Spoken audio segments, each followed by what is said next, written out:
Hello, everybody. Welcome to Irongeek Cast number 2077 or 195. The nation state hackers must have done it.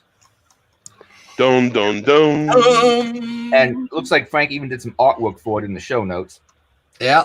Well, the reasoning behind that artwork is right now, 7 o'clock Eastern Standard Time today is when the most hyped video game of the year is finally being unlocked. So if you're watching our cast right now, you made the conscious choice to watch our cast rather than play Cyberpunk. Okay. Yeah, that has Keanu Reeves doing voice acting in it, doesn't it? Yes. He plays like a rock star whose consciousness is somehow linked to your character. I think he's like dead and his memories are uploaded and you can see him somehow. I don't know. I kind of got that from the stuff I've seen about it, but I haven't played the game, so I don't know. My knowledge of Cyberpunk is kind of limited to the game that came out in the late 80s, the RPG game, I mean. The pen and paper RPG game. I'm unaware that was a thing. I think it was the late 80s, maybe early 90s. But yeah, and of course the technology is, I can't remember what the exact stats are. I need to go find it, but they drastically underestimated the number of gigabytes of RAM a computer would have or something like that. But don't they always? 1,024 kilobytes in 2020. We don't have flying cars, but we outpace them on computing power. We've got RAM, man. Speaking of the 80s, the anniversary of Billy Idol's Cyberpunk CD was this week too.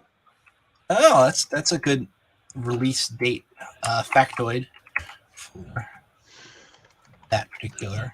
Was way ahead of its time. Yeah, just like me. I am way ahead of my time. It's funny talking about the technology divide and how things have not properly progressed. It's like you look at Shadowrun. I mean, wireless technology is only starting becoming a thing like heavy in 4th and 5th editions, and those take place in like 2060 plus. So everything else back then was big old bulky cyber decks that you had to physically jack into and do stuff from a location, whereas now you can do all the wireless hacking. And of course, there's the whole fun aspect of, turn wireless off on your shit, because if you don't, it'll get hacked. Everything will get hacked eventually. Wasn't the original game set in like 2020 or something?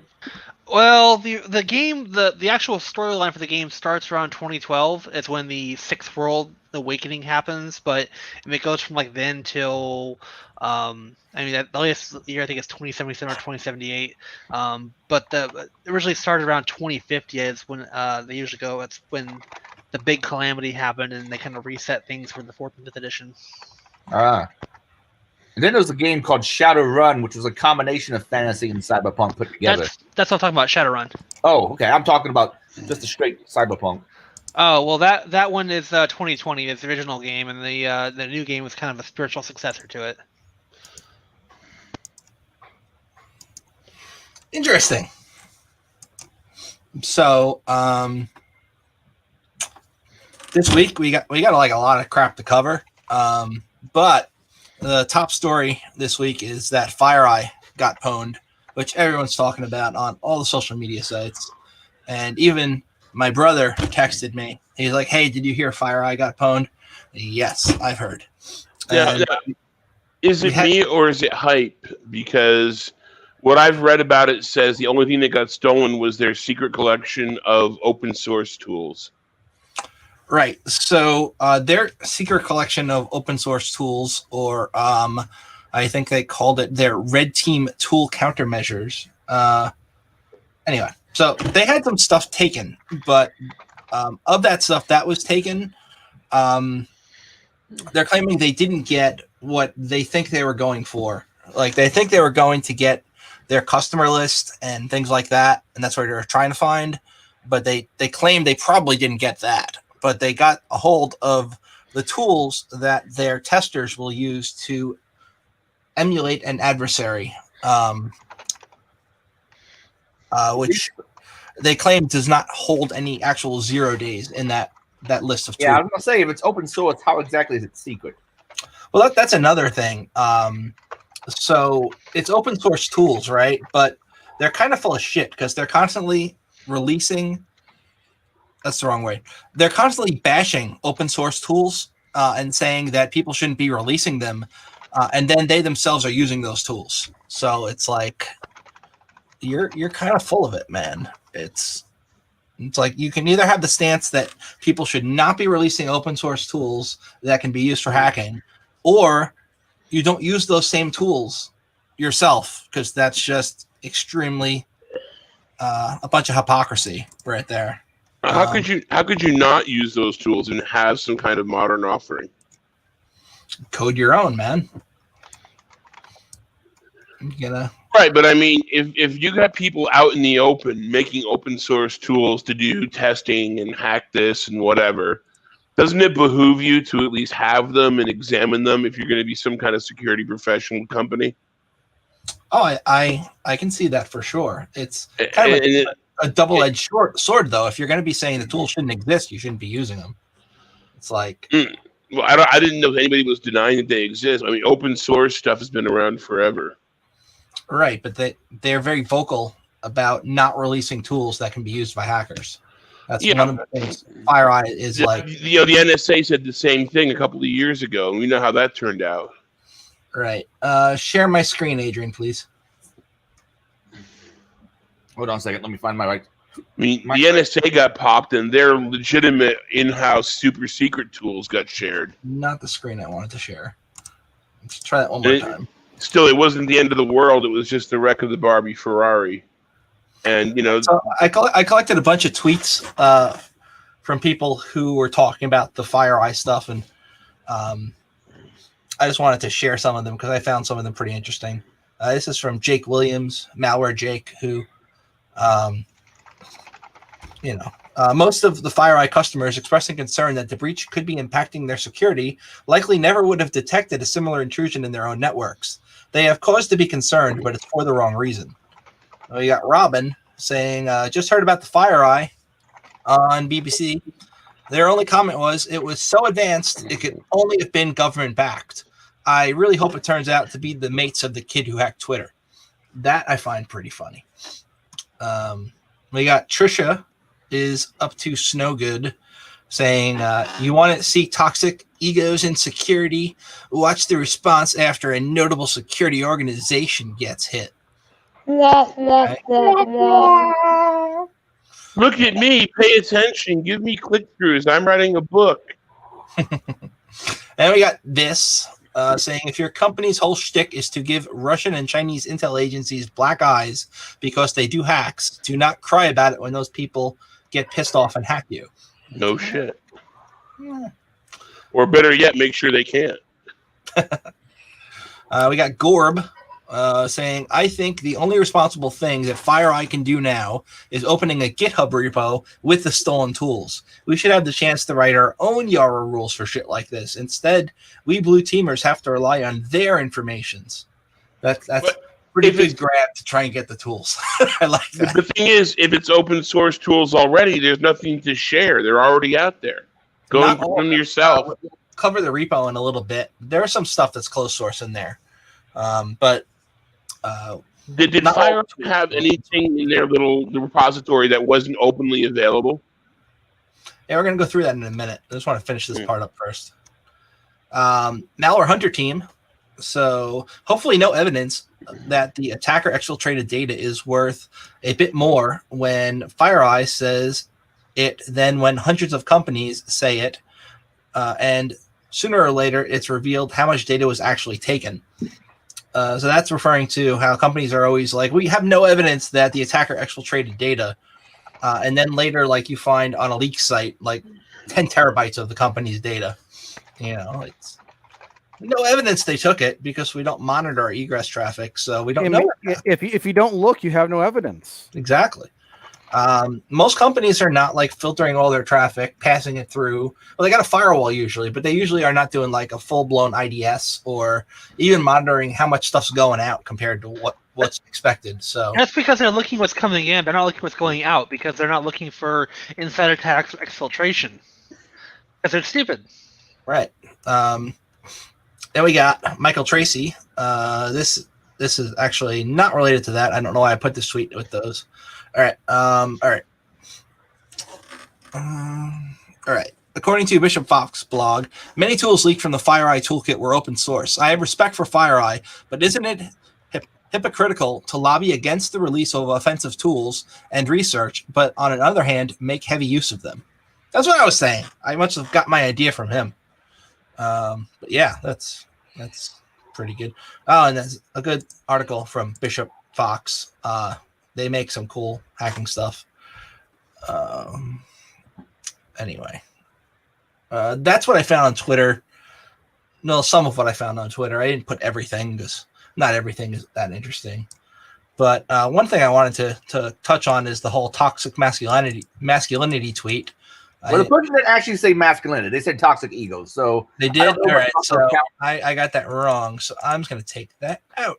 Yeah. Okay. Ego is. Well, yeah, we think we can draw a distinction between ego and masculinity. It's kind of like when some people use the whiny ass term mansplaining. Everybody can be fucking condescending.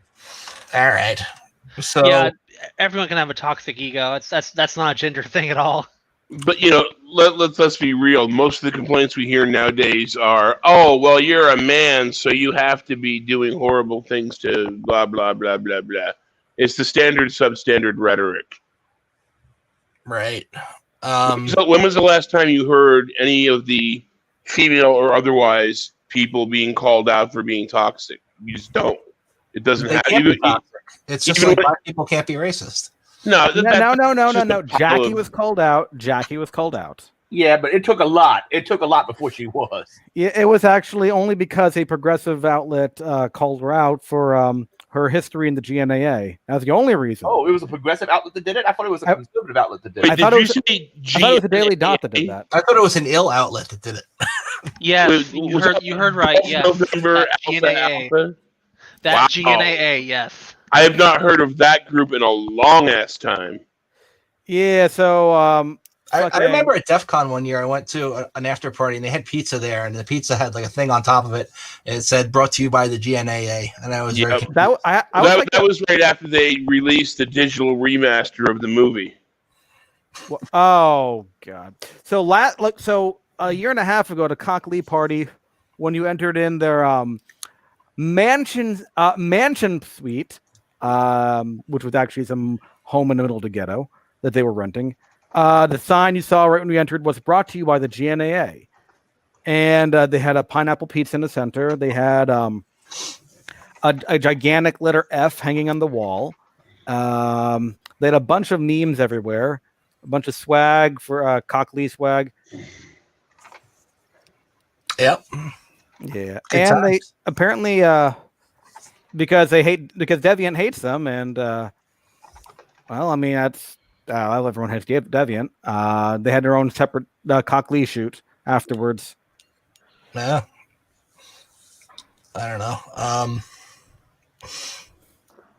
I remember some of the parties are easy to get into. Some of them are just a pain in the ass. Like you can't get in without like some freaking token or DEF CON parties. So even like the ones they publicly advertise, sometimes you just can't get in. So there's so many I don't know, so many parties these days. Like one year one party said you had to have some sort of challenge coin to enter. I've yet to find that party again, even though I have a challenge coin now. Well, I remember one I went to. It was like a pool party, and they had you had to have a coin to get in. So I just stood in the parking lot, and as people were leaving, asked them if I could have their coins, and they gave them to me. Then I waited for my friends to get there and gave them to my friends. Having worked on parties, I can tell you they put a kibosh on that about the super elite parties because they felt that people were being left out. But the back side of that problem is the number of people. It was the only way they can keep track of how many people are in there. Because in some cases, like the pool parties, you can only have X many people in the area at a time.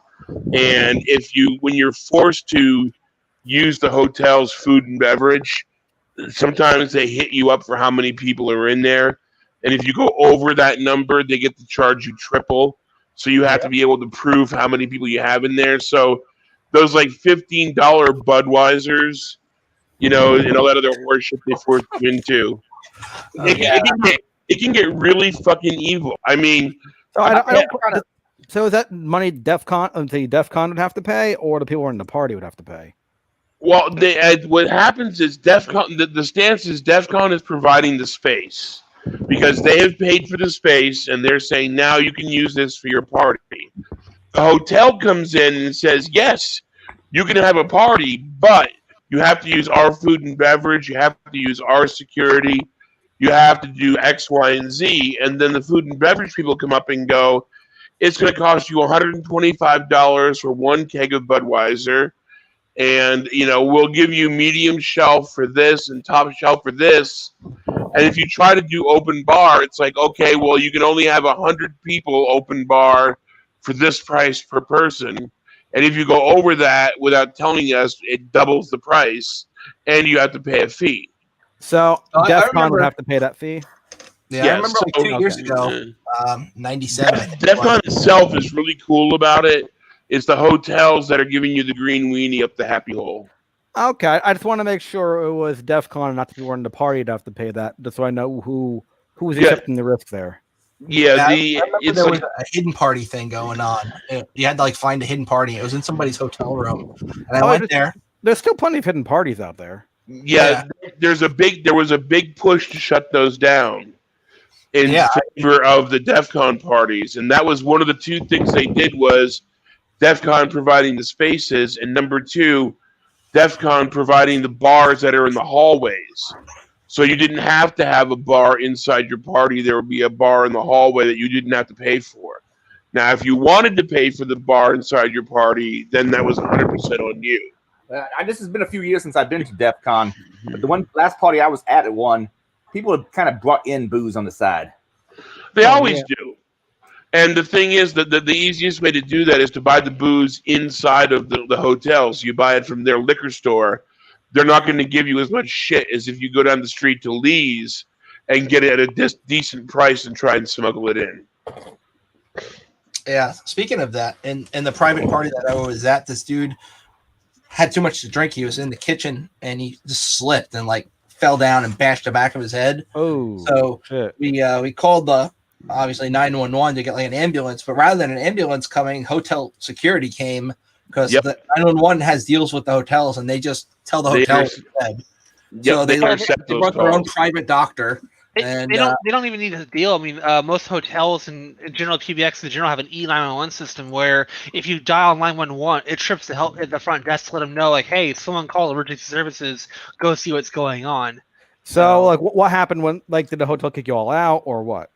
So before the cops even got there, I just went around telling everybody what we did and that it was very likely cops were going to be showing up soon. So most of the people just cleared out. And I just stayed with the guy with a few other people until the EMT hotel doctor people came and just stabilized the guy with my very, very basic training that I have from back when I was a firefighter, which is CFRD, which is not even EMT training, but I need to keep the guy on the floor and not let him get up and, that kind of shit. Right. So, okay. So I am kind of curious how exactly Defcon can put the kibosh on parties of gatekeeping on them. Well, they can't officially put the kibosh, but they can lean on people. You know what I mean? They can say, we'll give you this for free if you don't do this. And, we'll do this for you if you don't do this. So we'll give you free party space in a free bar in the hallway if you have your parties with us and not in private suites. Okay. Yeah, I remember walking around. It was the hotel after the talks were done and the parties were starting. I just walked into a random room that I wasn't sure what was going on, but I saw a lot of people there.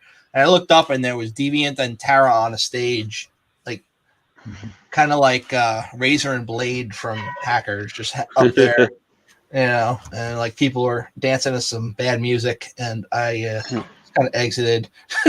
Well, here's the problem. What happened was the backlash came from their thought behind it was, okay, we need to make this more community based, so we want more community stuff.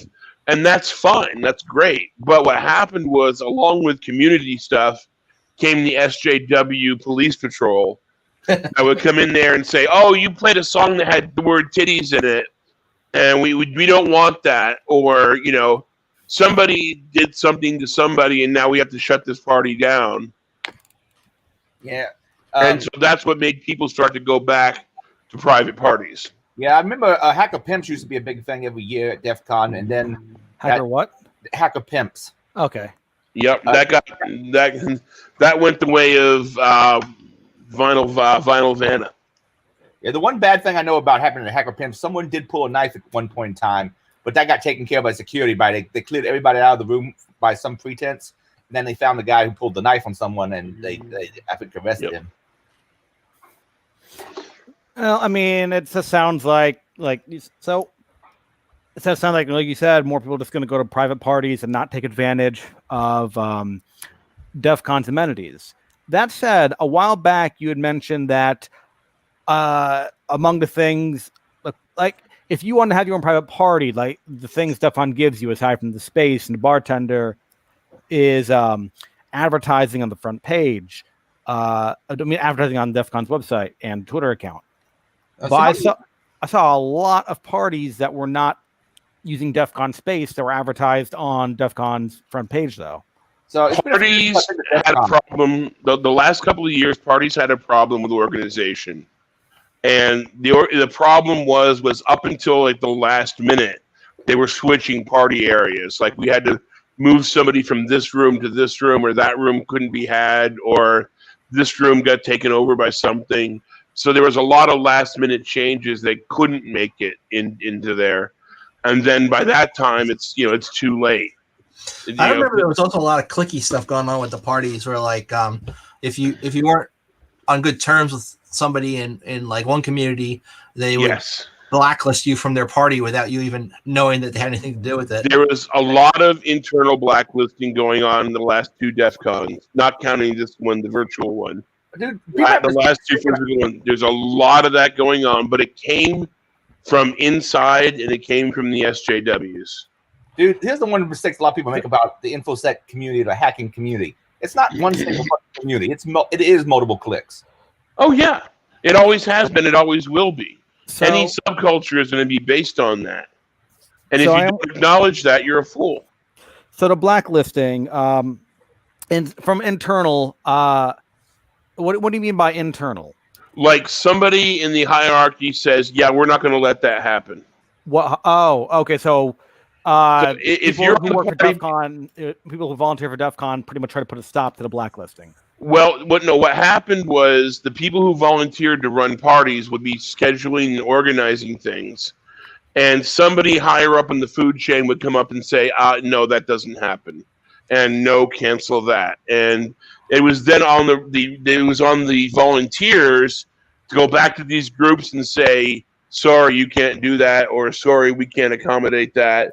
And then it started. People had to lie and say, "Well, your room got given to somebody else," or "We just have the hotel says you can't do that." I'm a little confused. It was really talking about blacklisting, but now you're mentioning is this like what the people like who volunteer for DEF CON managing parties try to do to punish people they don't want to run parties? No, understand what I'm saying. The people who volunteer to work on the party committee don't have that choice. There are people above them in the paid "We Are DEF CON" echelon of people that go to the volunteers and say, "No, you can't allow that to happen." They have to approve all the parties. So that meaning you can't have strippers, you can't have this or that. You can't have a theme they don't like. You can't be a person they don't like. You can't do something or represent something. Exactly. Well, you can't be a person. I remember they a don't friend of like. mine telling me they couldn't go to the Telefreak party because Andrew didn't like them. I thought that was pretty fucked up. That's different. That's a party organizer saying you can't. I'm just saying it's along the same vein of stuff. Yeah. You know. Well, the thing is, the reasons they had were mostly SJW noise, and very little of it was legitimate problems. Like a lot of it was, you can't have a pimps and hoes party. Sorry, you can't do that. You can't have a wet T-shirt contest. Sorry. You can't have a booze contest. Sorry. Oh, what do you mean you can't have a booze contest? Like, how the how much you can drink and shit like that. It's like, I think could be more of a liability I concern. remember someone getting all upset about Yeah. Hacker Jeopardy, and when I eventually blocked them, they said I was on the wrong side of hacker history. I'm like, fuck off! You're an idiot. You think I do recordings for Defcon? How much do you actually know about the community? If you think that was the beauty of it, because they were saying that the Vinyl Vanna figure was, making women look bad and all that, and the woman who was doing it says, "I don't feel bad about it. I feel great. I'm up here doing my thing." The particular year that really blew up was a woman had won the contest. But let's get back to the FireEye stuff. Yeah. All right. So back to the FireEye stuff. So in response to the tools that they claim were stolen, FireEye has released a series of red team tool countermeasures in 3 different formats. They are released in the CLAM format, which is CLAM AV, Snort, which is an IDS type thing, and then Yara, which are they can be run locally on a computer and check for things in files and that kind of stuff. So it's similar to antivirus, but it's not. It searches for specific IOCs. So isn't that what they do as a company? What? Isn't that what they do as a company? They release things and they scan things. They tell you if you're vulnerable. So now basically they got to do it for free because they got popped. Well, to a degree, yes, but I think their main thing is IR with. Right. I don't blame Death because you know what? It went down 10% today, and it's probably going to go right back up a week from now. So good investment advice. Yeah. And someone's saying the tools were old as fuck. Yes, they are. So the gaming times. That is accurate. So a lot of the tools that they have listed, if I can find where the hell that is, I think it was around there somewhere. But when I was looking at a CSV file that had all the different tools that they were talking about, it's a lot of very common hacker tools. A lot of them are really old too, like John the Ripper old. So I think part of the thing is they were tuned. Like anybody can go download open source stuff and try to run it out of the box, script kiddie style. But a lot of the tools they had were probably very well tuned and fixed, and they did this and they did that to make it a little more powerful. I can understand that being an issue. Yeah, but I think it's more about the like some of this stuff. I'm not quite sure what it is. Red Flare. I thought that was a GRC company, so I'm confused why that would be there. Like if you Google Red Flare, I bet like one of the first results is going to be that company that does the they're a government risk and compliance company. So I don't know why that would be in the list of red team countermeasure tools. Doesn't make sense to me. That's a company that does the GRC stuff, which is a little bit different than what they're doing there. GRC is like a whole nother ball game. So I don't know why that's in there, but unless they have some tool they called Red Flare. But it's possible. There's no central, codes for naming tools. Anybody can. I can make a tool called FireEye if I wanted to, and say, hey, I mean, they got Invey. Like they call it Invey 0 though, and Invey is pretty much just Responder but written in PowerShell. So you got that. They got lots of stuff, but I don't know. It's an interesting tactic to release these signatures, I guess is the best word for what these are. As a response. This is about the only thing of any importance that was released because the tools themselves were available elsewhere other than maybe some tweaking. Right. It all distracts from the fact if you look that, at the Snort signatures, they have, they show like here's a back door, here's a beaconing. I don't know if all those if everything there was from their tools or specific to the compromise they had when they noticed it. That's a good point. And as far as beacon goes, I usually think of Raphael Mudge's stuff when I hear beacon now because he's pretty much perfected the whole malleable C2 profile with Cobalt Strike. So if you're going to be doing beacon shells, that's probably like what my mind would go to as the first thing, detecting that. So How much are they going to disclose as to how they were hit and so on and so on? They have declined to comment on the attack's attribution, right? But they said they're also sure it's a nation-state hacker, which And I don't then, think if they don't have enough evidence to say why that is, I don't think they can say it is. But well, I mean, Well, you also see like attribution is Washington voodoo. Post say Russia, Russia, Russia. right. Everyone's saying Russia, Russia, China, China, Russia, Putin. There's a big Yeah, like- wheel they spin, right? And What's no the guy matter what named- the wheel lands on, you're probably right. Eric Salware, there's some connections to a possible Chinese honeypot. What was that about? Eric Salwell, there was a connection to a possible Chinese honeypot that came out. Now I'm trying to remember if Salwell is a senator or a congressman. I don't recall. But yeah, there's been some shenanigans with connections between instead of the Russians and the Republicans, it's the Democrats and the Chinese as of recently. Yeah, Salwell, by the way, is the guy who it's like that meme with Spider-Man pointing at the two other Spider-Men. right? Salwell would have got. By the way, Everybody's blaming each other. he was the guy that fought it on camera or something, and also made some tweets about nuking U.S. citizens.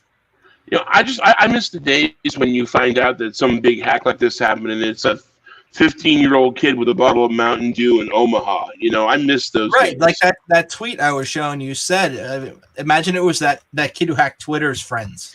I mean, yeah, that stuff still occasionally happens. I mean, how long ago was it when some kid fucking got into the AOL personal AOL account of the Director of National Intelligence in the United States? I That don't was like, think what, that's like right. 4 years ago? That was a weak password hack. No, that Remember was right, wasn't it? that was they fit. Well, I think so. I think they fished AOL for that, and then they it's like I think they fish either that weak password or they fished AOL. Then they pretended to be. Then they fooled his wife.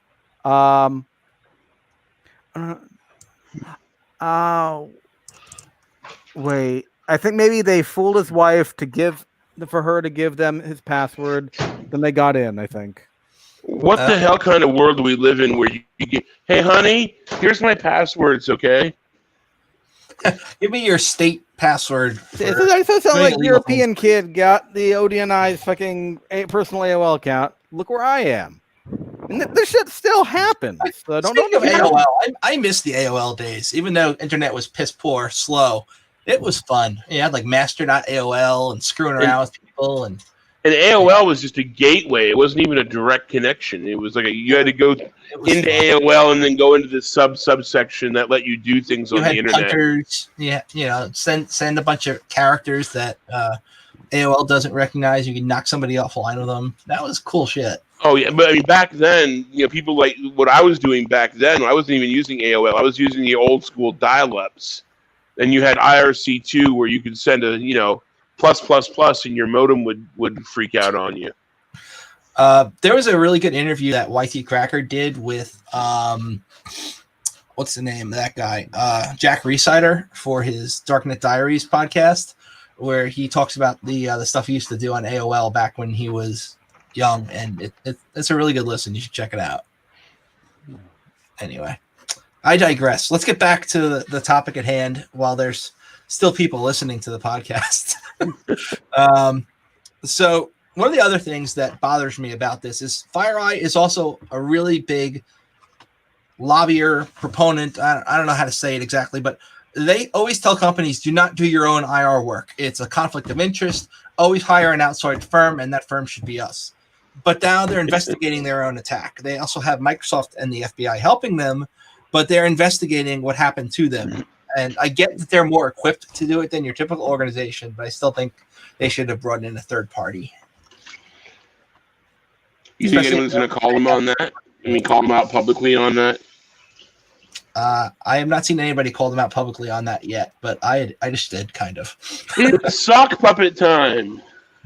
I have to start reviving the old Twitter accounts that haven't tweeted in a few years. Bring them back to life. Regardless, those are my feelings on the FireEye thing, and we've talked a lot about it. Also, their stock, went down 8 to 10 points today because of that, and so buy now because they're going to rebound soon. Yeah, that's what one guy in the cast said in the comments, and that was a very smart thing to say. I guess we can remove line number 5 from key takeaways since it was a very take that out since I screwed that up. I actually don't have edit open right now. I have you showed male fragility. I don't know. I love you. So it talks about how they released the snort rules and all that crap in the GitHub repository. ET Labs is going to be incorporating those snort rules, so that's going to save me the time of converting those rules into Suricata format so that Security Onion can ingest them, which is nice. ET Open is a really good rule set. Of course, they have their pro version that costs money, and then they have their, version that everybody gets, which is 2 weeks later of whatever's in the pro version. So, yeah, ET Open is a good rule set, and it's free, mostly. Free is good. Free is good. You can't beat free. Anybody remember that ad? No, I forgot it. Well, that's an old TV ad. So that's the whole FireEye thing, and now we're going to move to the ransomware roundup and new TTPs section, which is the second section, which I just constantly rename depending on what I'm throwing in there that week. So I'm going to start off with some ransomware stuff. They are now getting much better at encrypting stuff. They're using different algorithms. They're able to process files faster. And in other words, the ransomware is more effective. It's evolving because if you can encrypt an entire computer that used to take 4 hours in 1 hour, you've likely you're going to have a lot more people paying you because their stuff's definitely encrypted now. That reminds me of a cool tool I came across at work, which I'm going to bring up now. Where rewind. I thought this was cool.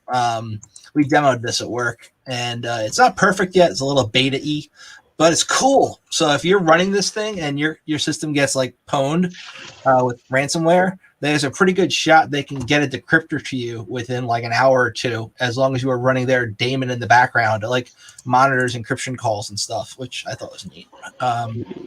Anyway, we are non-paid. We're not paid for recommending stuff. So, was there any update on that that ransomware attack that hit the hospitals back in the Northeast? Yeah, I think I actually have some stuff on that in the show notes. So the UVM Health Network's cyber attack is expected to cost more than $63 million to fix. That was they're only partially recovered right now. You want to hear something funny? I bet it's not really going to be funny, but okay, anyway. They brought in geeks from the National Guard to do re-imaging. They basically brought in an entire unit of the National Guard that does geek shit. And one by one, they're picking up people's computers and re-imaging them. I wish they still had Ghostcast. That was cool. Remember? Just ghost casting shit. I remember Ghostcast. Yep. At once. I don't think they have that in the newer versions of that, but that was neat back in the day. You had a whole bunch of computers that need to be re-imaged. You could just do a unicast transmission to all of them at the same time and image everything at once. I used to use that in another life.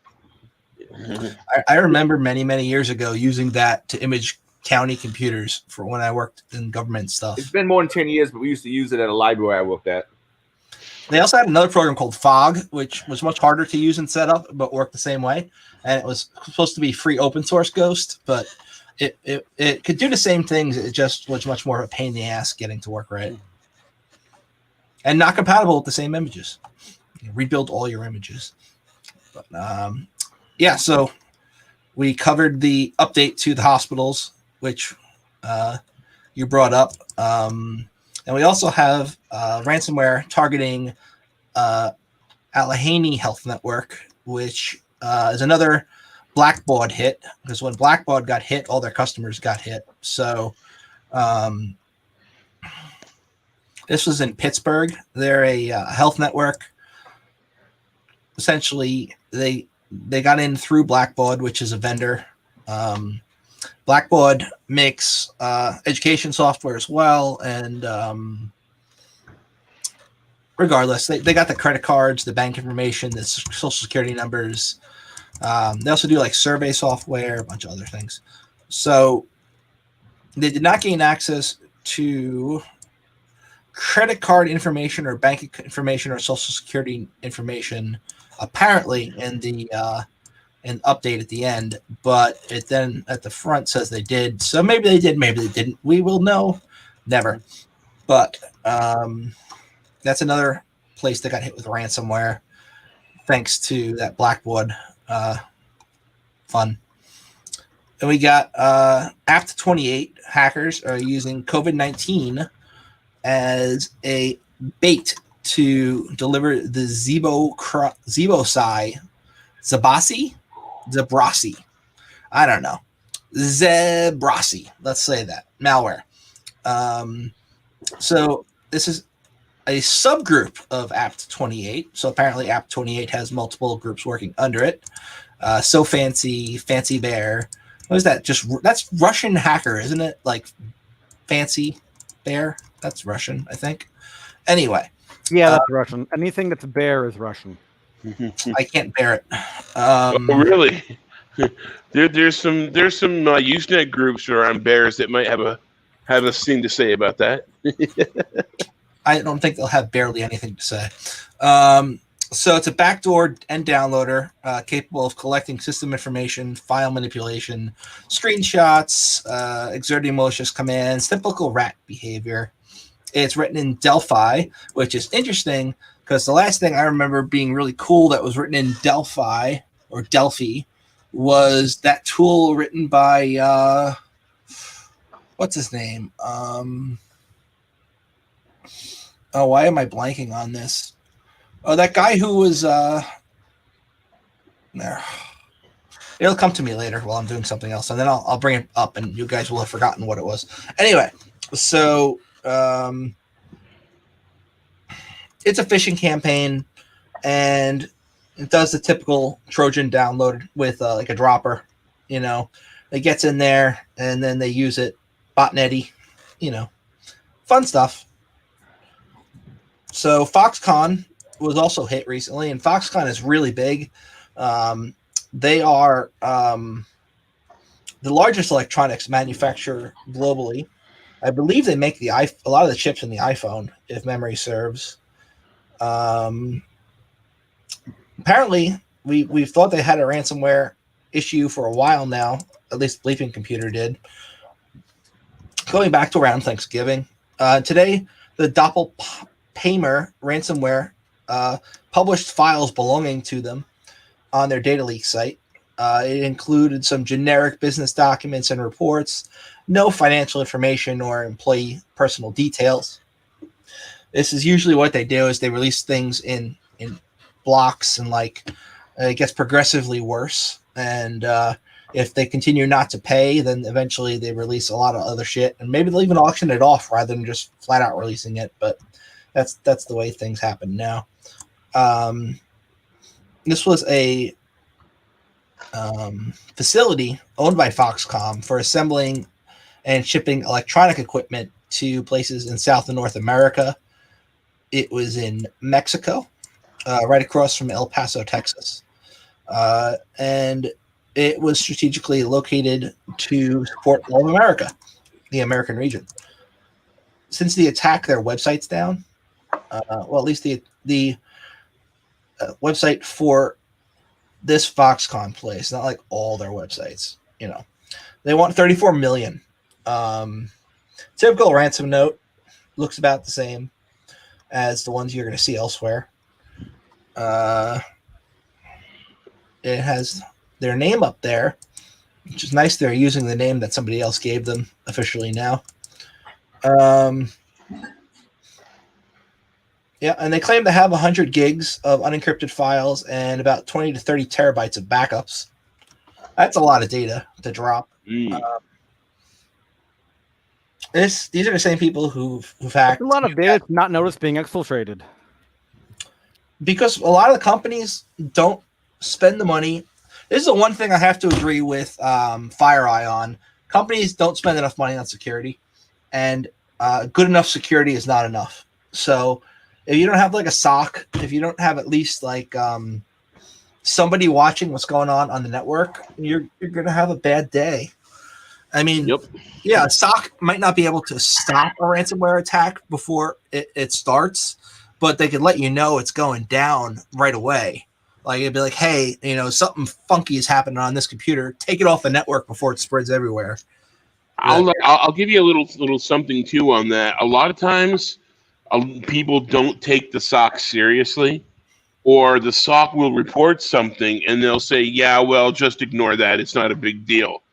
I had a clown shoes SOC manager once who would completely ignore things, or people like were clicking on things they weren't supposed to do, or doing something they're not supposed to be doing inside. And he's like, yeah, that's just, false positive noise. Ignore it. And of course, they eventually got pwned, and they stopped that song really quick. But there are a lot of clown shoes out there. They just choose to run their SOC in a piss poor way, or they try to cut corners by not running a 24/7 SOC. Yeah, and then you've also go ahead. I think I dealt with that too. It's back many years ago when I worked in the healthcare industry. We had one of our employees get infected by, I think it was Zeus. It was whatever ransomware was popular back in like 2014, and yeah, they got infected because of our security posture. Like when their computers at the office, all the attempts to infect them were blocked because all the DNS requests were getting blocked. They left with their laptop before security could get to them, and it was like, okay, what if they connect from home? Because the moment they turn their laptop on at home and hook up to their internet, they're gonna get popped. And if they connect the VPN, they're gonna tunnel back. And I was like, yeah, if they connect the VPN, they're gonna hit our file server, kill their account. And they were like, oh shit, yeah, what did we think of that? And I'm like, yeah, that's why did you think of that? Yeah. Also, VPN configurations for remote workers are crap. They're very rarely done correctly. And sometimes when people run into problems, instead of diagnosing the problem, they'll do a 777 kind of solution. They'll be like, okay, well, we can't get this to work, so we're just going to make all the traffic from your home computer go through the VPN. And then suddenly it works and everyone's happy, but every virus, bugaboo, and porn request is going through the corporate VPN. So split tunneling done right is good, but it's very rarely done right. Who does it right? I mean, some people won't even consider split tunneling.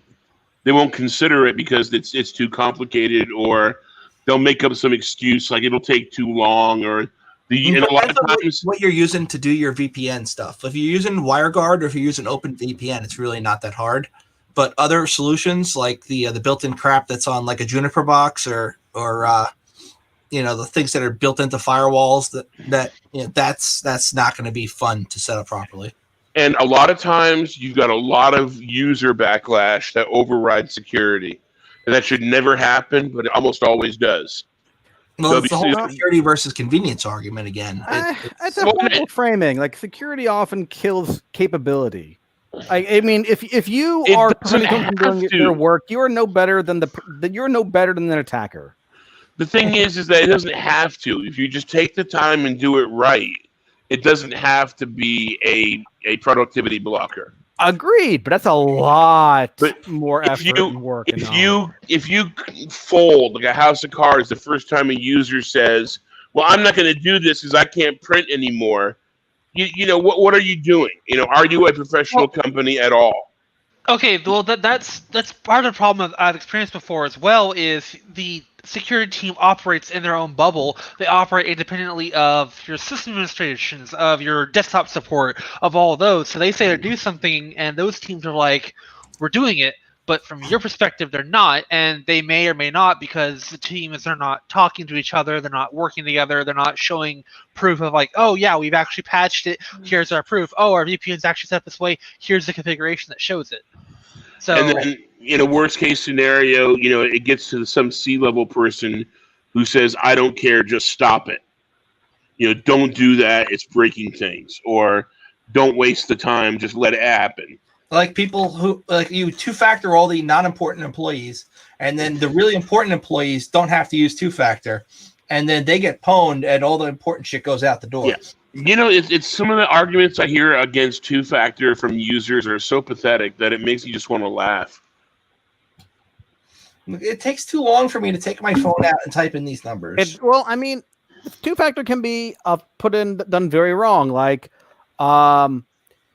let's say you have two-factor on everything and no single sign-on. Then you put in your timesheet two-factor. You check your email two-factor. You go to the company's website two-factor. If you are doing this 3, 4, 5, 6 times every single day as part of your routine, that's an obnoxious and unnecessary degree of friction. Well, that's why I said you got to do it right. Easier said than done. And that brings the CIA triangle. Not just screwing you guys. I'm not going to make you go into the CIA triangle, but you should know it. All right. So, yeah, Foxconn got hit. So Russians are taking advantage of the VMware flaw, and they're using it to ransack networks. And by ransack networks, I mean usually installing the Zbasi malware. So I got 2 articles on this, and they both pretty much say the same thing. So there are multiple VMware products that have got some exploits right now. Some of them are in the way that they access Active Directory stuff. Some of them are in the way that they deal with virtual disk images. Regardless, the Russians, at least what we claim to be the Russians, we don't know for sure because threat attribution is a joke. They gain intel. They gain initial access to vulnerable systems, and they're going to upload a web shell, typical, like an ASP web shell or something, and they're going to get access that way for a while. And then using the command interface, they're going to eventually access Active Directory. Once they've got access to Active Directory, it kind of becomes game over because now they can create accounts, change passwords, and carry out other high-privileged tasks. This command injection vulnerability in the web shell leads to the installation of the web shell. Follows activity where credentials in the form of SAML authentication assertions are generated, and sent to AD, Federated Services, ADFS. So the actors then have access to protected data.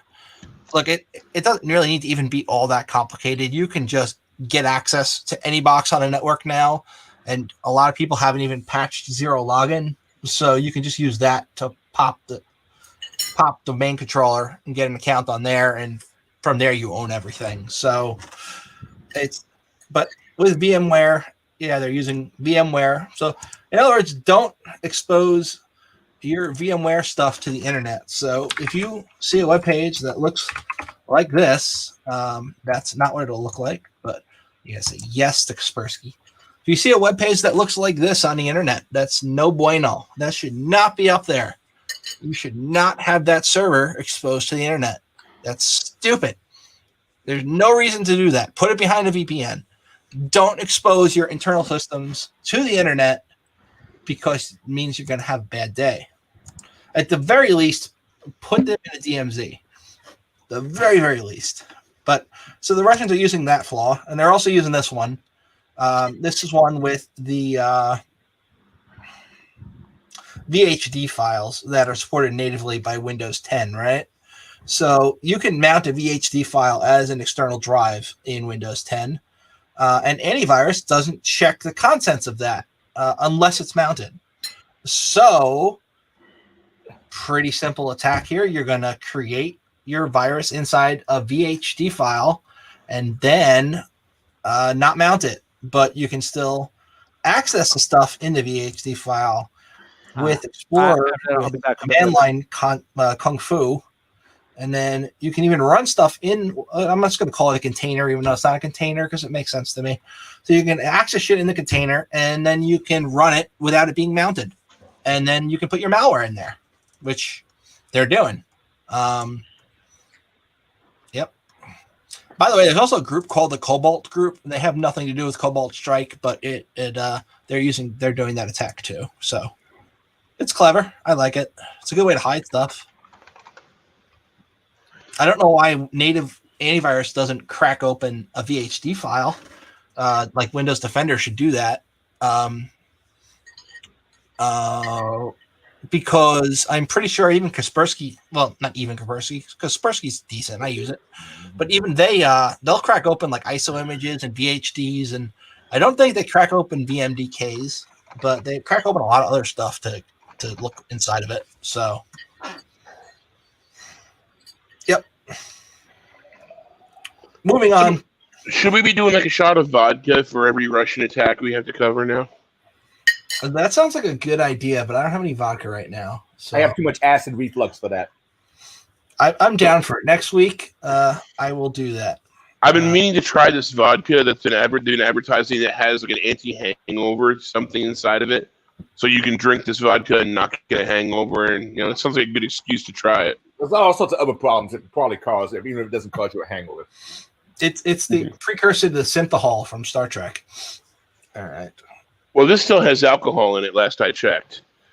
There's been a lot of non-alcoholic, relaxative drink things advertised, especially on Facebook. They're getting hit hard with it right now. Okay, I haven't seen many of these. Oh, it's called Fin. The FIN is one of them, and then there's two others I saw today. It's like, have all the relaxing fun you want without the alcohol. And I'm like, what's the point in that? Fun. Yeah, exactly.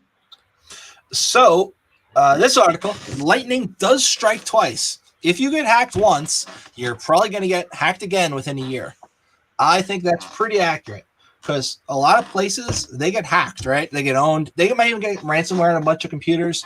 They don't fix the issue that got it there. They just fix the computers that got affected. Like, or they drag their heels doing some kind of study versus hours and blah, blah, blah. And they don't actually do anything. They won't even do an analysis of their external attack surface. They will just be like, we don't know how it happened, but we cleaned it up and we're sure it's not going to happen again. Meanwhile, they've got like RDP forwarded to the internet still, Regardless, so they did a study. It was funded by CrowdStrike. And 68% of companies encounter another sophisticated intrusion attempt within 12 months.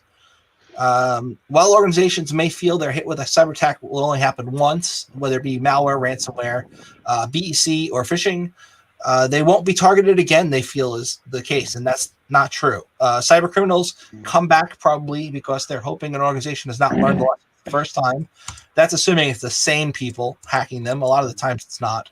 And perhaps even left some vulnerabilities in place that allowed the initial access into the network. About to say, it's like, it doesn't mean they came back. It means that you may have eliminated what you saw, but the actual method of compromise or beachhead they established is still present. Right. Like, and it's not of this like cybersecurity 101. How can anyone even claim to be a professional and think this way? So, DeVry's been shut down for how many years now? There's really no excuse for thinking that way about an attack. There is no excuse, but it's a lot of systems administrators don't take security seriously. They see it as a nuisance, like you were talking about before. The users see it as a nuisance, so do they. They're like, their job is to keep systems up. They want their 3 nines uptime, and they can't reboot their domain controller. They've only got one because they didn't get a budget to get 2. So you can't reboot the domain controller just to apply updates. That's stupid. So keep it up 24/7, never patch it, never let it go down. And then you get bad things happening. That's easy. Instead of giving people 5 nines, I give them 9 5s. That's my uptime. Look, some places are just 3 nines, right? They don't even need 5 nines. You get 3 nines. Any amount of 9s. It's too many 9s. The thing is, for what it comes down to is, we all are here, okay? We are all seasoned professionals here, okay? But how come the people above us don't know the stuff that we know? How are there people out there in the real world making 6 figures doing this stuff that can't figure out something that we know just sitting here with beers in our hands around a podcast. Well, that's because of the Peter principle, right? So people rise to the level of their ineptitude. So you get a lot of managers in IT who don't know shit about IT, but they didn't know what to do with them, so they just kept promoting them. And now they're in charge of a bunch of people and don't know what the fuck they're doing. It's like that the bird thing. Have you ever seen that bird with the bird shitting on the other birds? Birds shitting on birds. Management, maybe management. It was a meme a while ago. I don't think I'm going to find it. I think also I'm going to bring up my favorite whipping horse. There it is. It may be certification. I think certification is part of the problem here. So we get people who've got like a CISSP and all these other really fancy. They're lame duck certifications that have bad information in them. And Right. I mean, So they spend all their time attending meetings so that they can keep their certifications. Yep. And these meetings don't teach them anything. They just teach them. It's a money grab. It's a Ponzi scheme money grab. Yeah. You come to our $300 talk and you'll get your points for the year. Right. Come to our $500 talk and you'll get your equivalency points for your next level. You know, it's a Ponzi scheme, money making, money grubbing bullshit that's not doing anybody any good. Yeah, and by the Peter principle, I think it really definitely applies. Yeah, it enforces the Peter principle. It makes it possible. I passed the certification, so I must know what I'm doing. Oops, what do you mean we just got owned? Right. I know the difference between fishing and whaling. Oh, wait, what happened? There's a back door? Oh, no, what's that? Mr. Potato Head! Mr. Potato Head!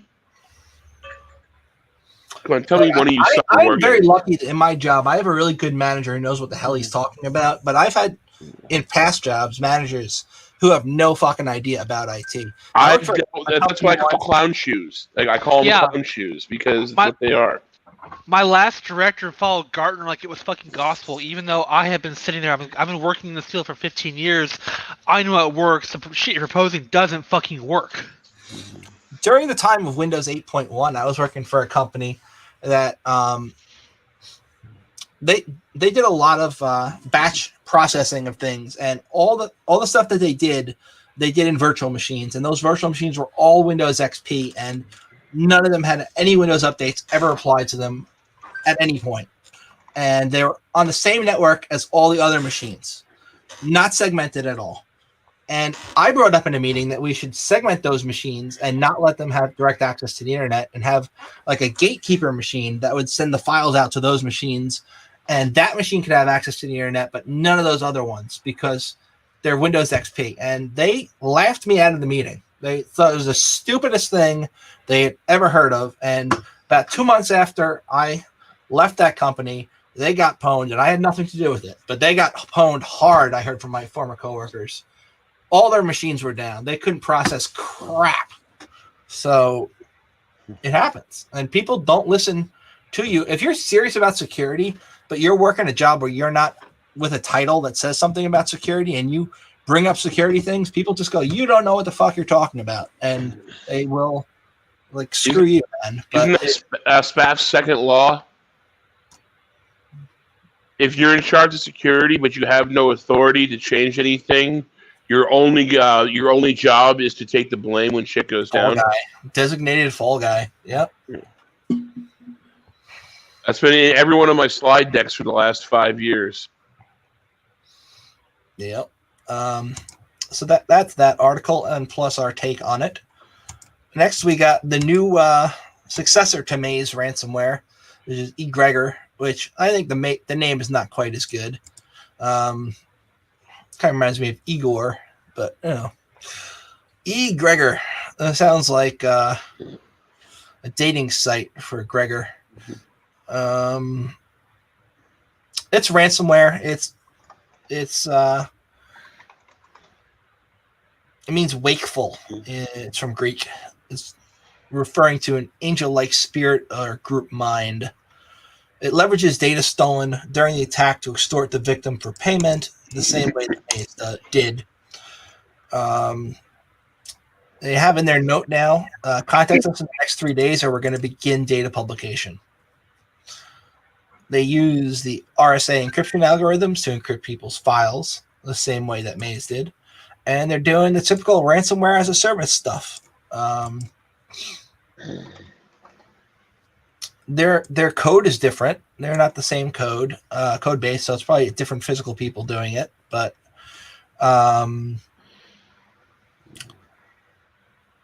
yeah. So they had a website called Sekhmet Leaks. It's no longer around, but they had 6 victims, and they published their information before that site went down. People are texting me because they like me. All right. Yep. There's a lot on this article. I'm not going to cover it all. We got a lot to go through.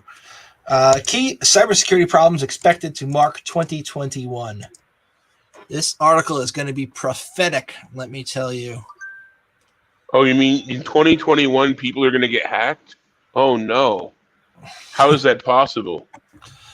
All right. The future of work. The advent of the pandemic has ushered in a mass implementation of remote working, which has seen heavier reliance on technology than ever before. This shift away from the office has brought benefits to employees, but also left companies' networks vulnerable to attack. Jake Moore, who works for ESET, he is a security specialist. He said, "We have all learned that working remotely can benefit organizations. However, I don't think we will continue to work remotely 5 days a week. More employees around the world will naturally and effortlessly migrate to what works for them for their business. As more and more of our working homes become digitalized, cybersecurity will remain the linchpin of business safety. Cyber attacks are a persistent threat to organizations, and businesses must build resilient teams and IT systems to avoid financial and reputational consequences of such an attack." That's a mouthful for saying remote work bad. But we'll move forward to the next one. Ransomware with a twist. Pay up or your data gets leaked. We already know that. Beyond prevention, keeping up with the shifting sands of cyber threats. In recent years, cybercriminals have turned to using increasingly complex techniques to deploy highly targeted attacks. Some time ago, the security community began to talk about fileless attacks. That's been around since PowerShell has been a thing, while piggybacking on the operating system's own tools and processes. In other words, PowerShell attacks. And .NET attacks, fileless malware. All right. Bad vibes. Security flaws in smart sex toys. Look.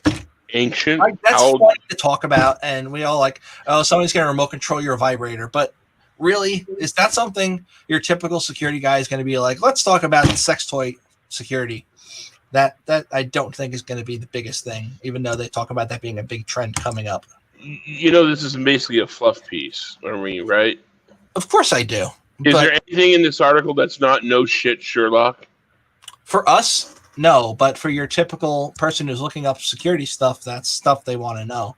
Yeah, well, they can go back to riding their tractors and herding cows, you know? I mean, seriously. I know 101 people who are just like, I just want to be in security that knows everything that's in that article already. Yeah, well, there's a lot of stuff even 101 people know that these authors don't necessarily know. But it's hard to find people who can write really good shit about security for security people and have like the ability to write a good article, but also understand the context behind the technical shit. That's why I usually will go to like ZDNet over here, and I go to their ZDNet 0 Day, and this guy Callan writes a lot of good shit. And I usually get my more technical articles from him because he actually knows what the fuck he's talking about. But then, of course, we do have fluff pieces that are going to show up, like stuff from helpnetsecurity.com.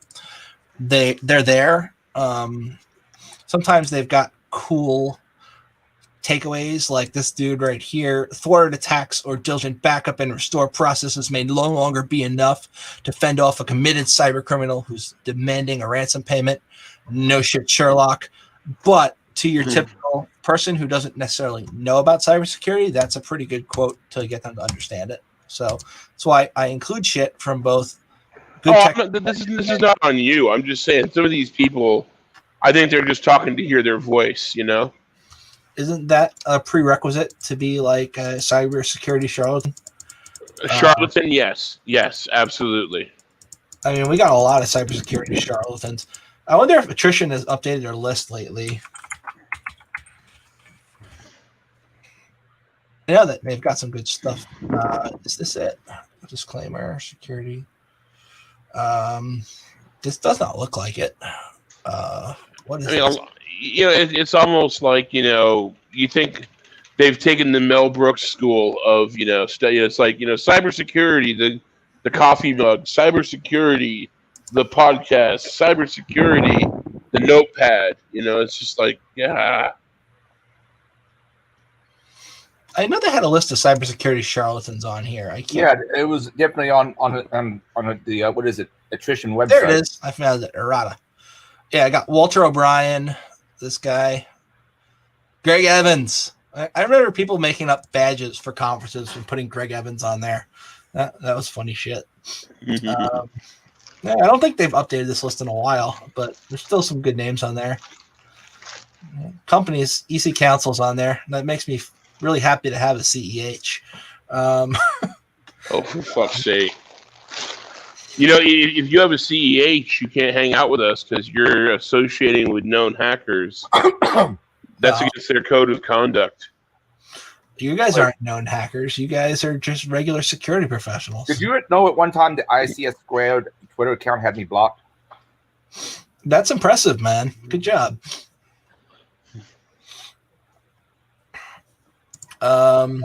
So, moving forward, NetGain had to take down all their data centers because of ransomware. NetGain runs data centers, and they took them down. Why? Because of ransomware. For a second, I thought you said NetGate, and I was like, oof, but okay. All right, there's an article there. If somebody wants to read it, I don't want to. Internet of Shit News. I decided to add this mini section to the Week in InfoSec of our podcast. So, first thing we're going to be talking about is Amnesia 33, which is a set of vulnerabilities in smart and IoT devices. And by smart and IoT devices, I mean like freaking all the crap that's IoT runs a lot of this stuff. So there's a white paper from a firm called Forescout, I believe it's pronounced. I could be saying that wrong, though. It talks about 33 security vulnerabilities baked into a bunch of widely used code libraries that are in tons and tons of IoT tech. These issues talk about different pieces of open source code that are widely utilized by these IoT devices, but have vulnerabilities in them. So these are libraries that have become very popular over the years, and that led to them being researched a little bit more and taken apart. And there's a lot of stuff out there that's on the internet, or at least on a LAN, and it can't be patched because maybe the company that made it has gone out of business years ago, or it's just sitting there. It's not something anybody ever thinks about logging into a web UI and like looking for an update for. It's there. It's, you know, there's tons of these vulnerabilities out there in this paper that they found. A lot of them are critical. They will allow for remote code execution. And of course, you can go on to Shodan or Census and find these kind of devices without a lot of work, because Shodan. look for it's, you know, what about Shodan? Oh, well, one easy way to look for easily whacked IoT devices. Yeah, Shodan is really good for that stuff. They have a sale on API keys every now and then, so you can run like more queries and do stuff from command line. Or if you really want to do command line stuff with Shodan, you can use Shodan CLI, which is a GitHub project that really just uses beautiful soup in the web interface without the need for API access, which is also cool. Yeah, so. And remember, it's the holidays.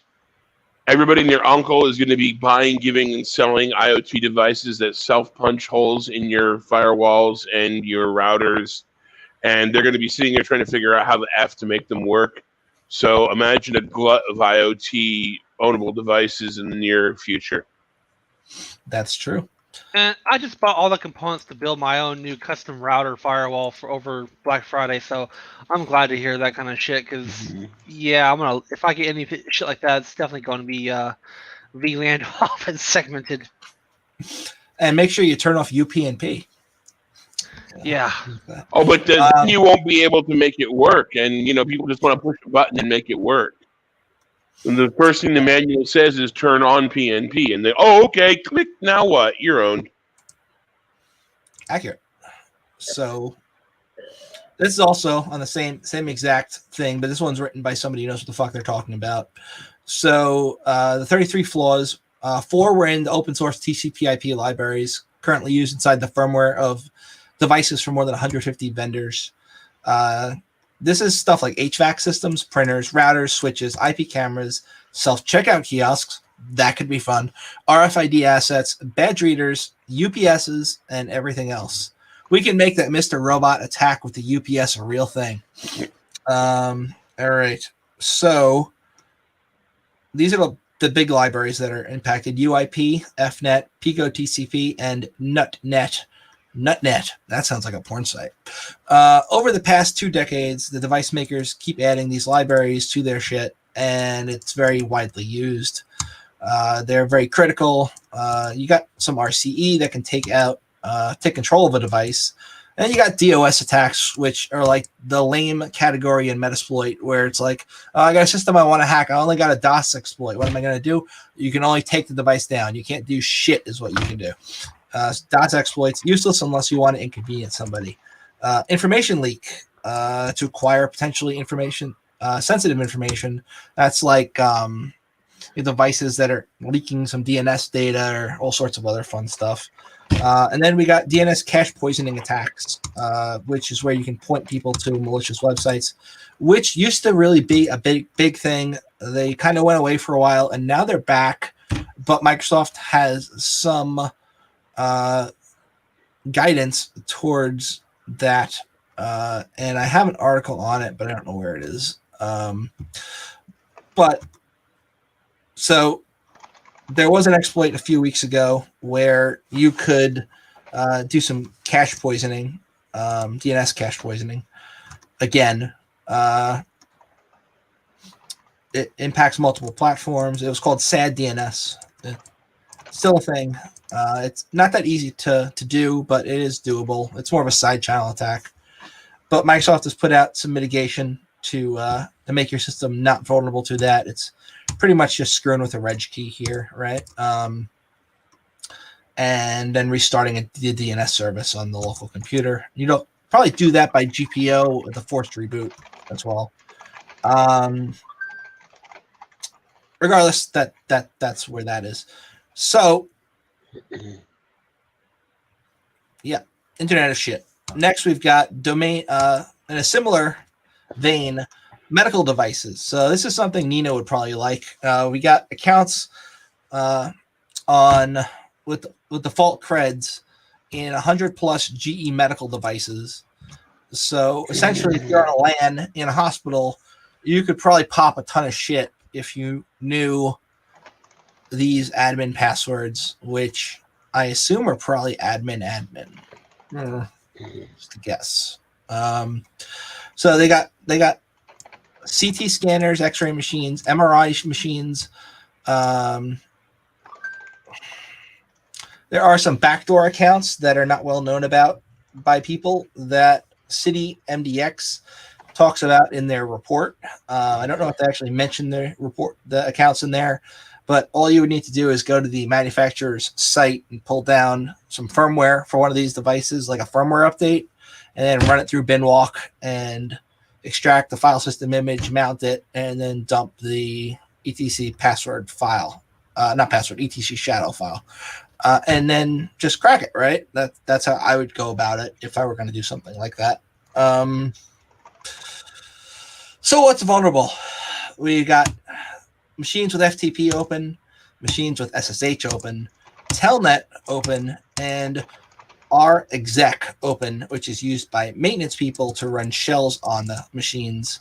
We got a list of vulnerable devices right here. And we've got stuff that they've been tracking. They got disclosures here. It goes through it. I'm not going to read it all. It's a lot. But talk about different machines that are affected, which machines from which manufacturers are affected by this. And look, I would also imagine if you really want to get the default credentials on one of these machines would be to look for the manual online. That's usually the easiest way. Just Google the name of the machine and the manual, and you find the default creds. Hospitals really should be changing default creds, but it's not their fault if the vendor is putting in backdoor accounts and they don't know about them because they don't know to change those. So, or they might not even be able to. Yep. Still, hospitals keep getting owned. So that combined with the stuff already happening is not good. We got D-Link routers. Oh, another thing, a fun point of getting into a network that I've come across. If you see a printer, like a Wi-Fi address for a printer, Wi-Fi address, what am I saying? A hotspot for a printer, and you can connect to it open. Try connecting to it and then going into the properties page and then looking at Wi-Fi and then see if it's got creds, because sometimes they just for some reason have creds in there. You'd think it can't connect to both networks at the same time. Maybe they got two Wi-Fi chips. I don't know.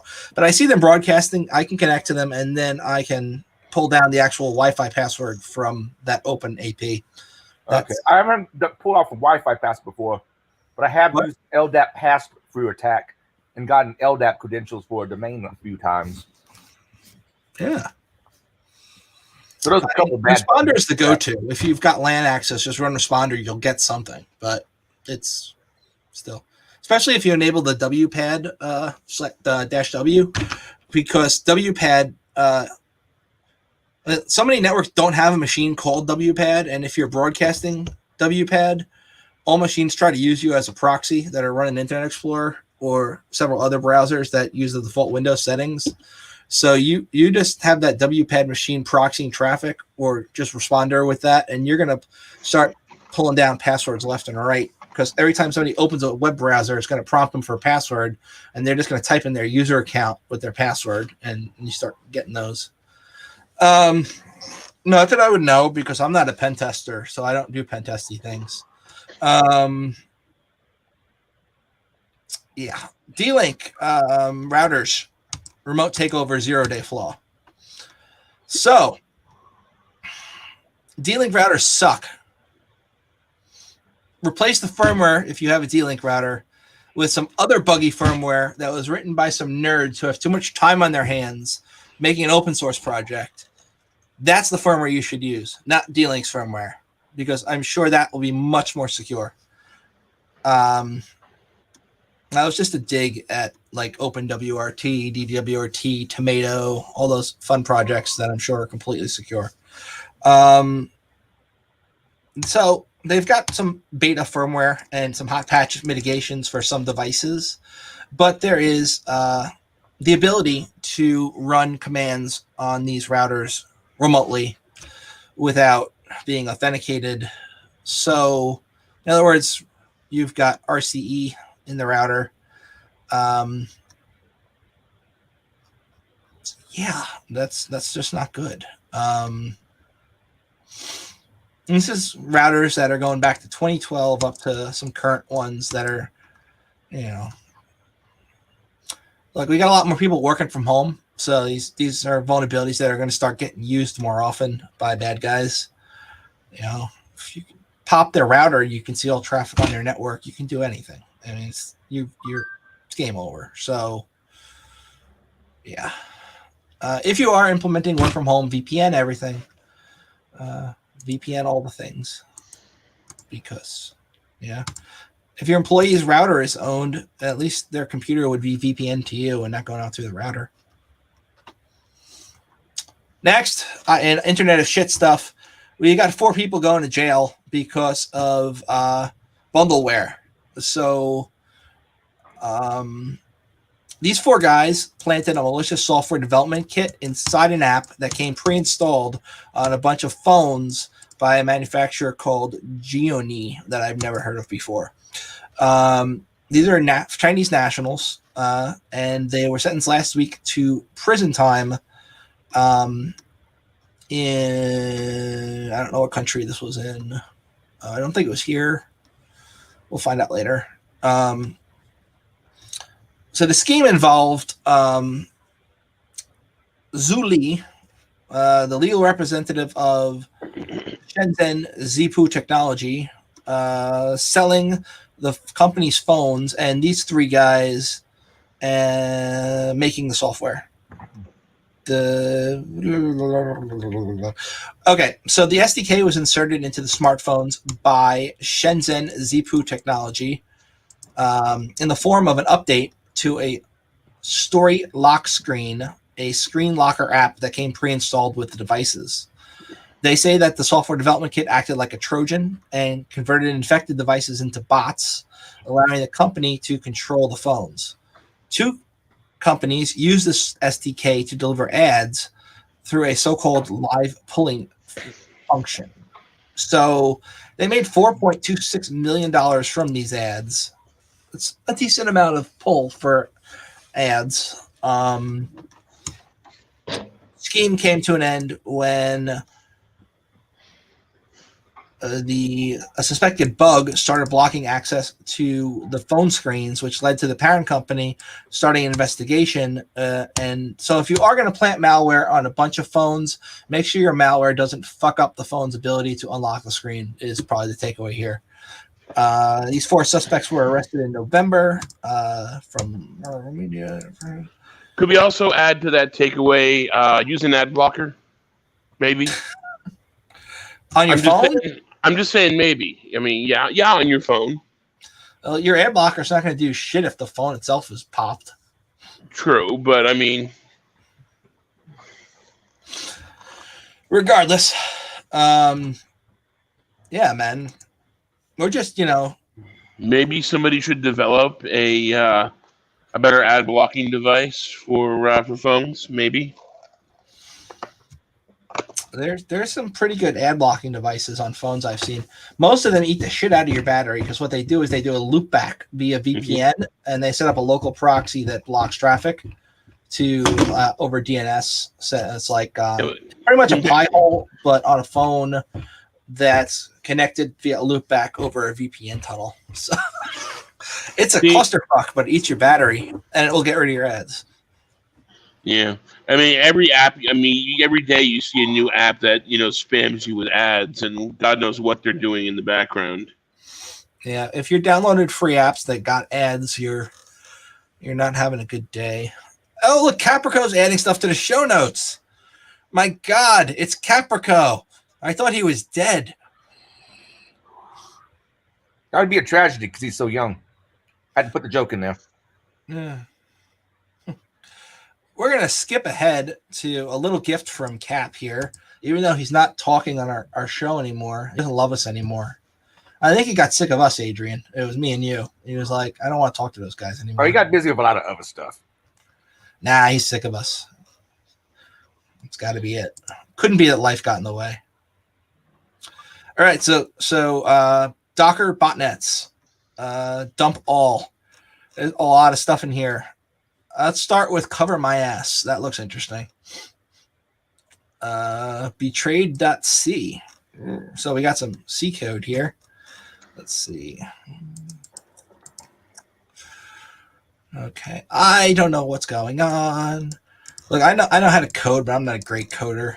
So I'm not going to claim I know what the hell's happening in this code or any of the code. But, look, it installs my shell script. Get me config, star chat. Oh, this one's going on IRC botnets. Those are fun. Okay. How about some context, Cap? I know you're listening. Give us context. Oh, you gave us context. Thank you. Okay. Caprico Cave. Docker botnets. How to build a network of illegal money generation 101. As a precursor, I am not responsible for anyone using this information maliciously or for criminal ends. Over the past few years, I've been collecting and acquiring a specialized set of botnets that are all centered around the exploitation of Docker container devices, albeit this is a small part of the internet. It can yield results for criminals for free and only looks to be adopted more widely in years to come. The vulnerability. A container. Talks about a container. All right. All right. I assume we all know what containers are, so we can skip that.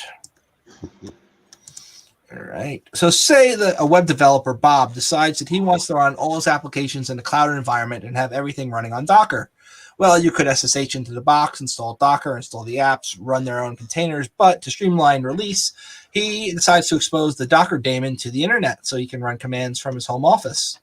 This is where the vulnerability comes in. Tenable calls it Docker daemon public accessibility. I call it opening a shell to the internet for anyone to connect as root. Let's break it down. Running Docker on a local machine. Yep. Running a container with elevated privileges on your local machine. Running a container on somebody else's machine with elevated privileges. Boom. There it is. That's the vulnerability. A gross misconfiguration of the Docker daemon that exposes to the internet if you put into a cloud environment or allow egress. With the -privilege flag, you've given root access to the container, which can be used in a plethora of privilege escalation attacks. Build a botnet. He goes through it. There's information in here. All right. Import Shodan, import OS. This looks like Python code to me. All right. Yep. There we go. Okay. Bin manager control Python APK. All right. Oh, these are like Docker Compose files. All right. Never mind. Curl and mass scan. Your way to victory.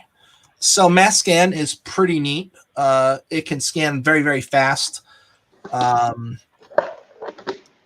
And he goes through the process of setting up mass scan and all right. So you're going to scan stuff, get a list of all the stuff that's looks like a Docker API, and then you're going to curl it, make sure. All right. And then, all right. So he wrote a tool and workflow that can be aid in threat intelligence, taking down these botnets. He calls it Dalek because obviously Caprico likes Doctor Who. And he's got his tool here. Yep. You saw it here first. Me talking about a tool I've never seen before. And all right. It automates a lot of the stuff. Cool. All right. Good job, Caprico. We love you, Cap. Come back. We miss you. And I'm getting a sore throat. I'm talking too much. We got also Kerberos bronze bit. So Kerberos is a way that computers authenticate mostly. So there's another Kerberos attack. Look, I just stick with Kerberosing. It took me long enough to figure out how the hell that worked properly. But there's another Kerberos attack. It's got some practical applications where you can gain a foothold in a network, right? So say you've popped a box, say by BEC, right? So now you got a shell on an employee's computer, and that employee is on a domain.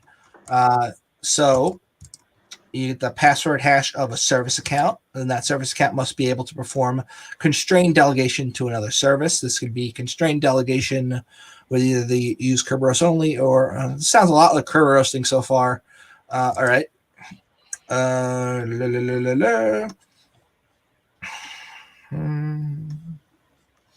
right, they got a whole victim.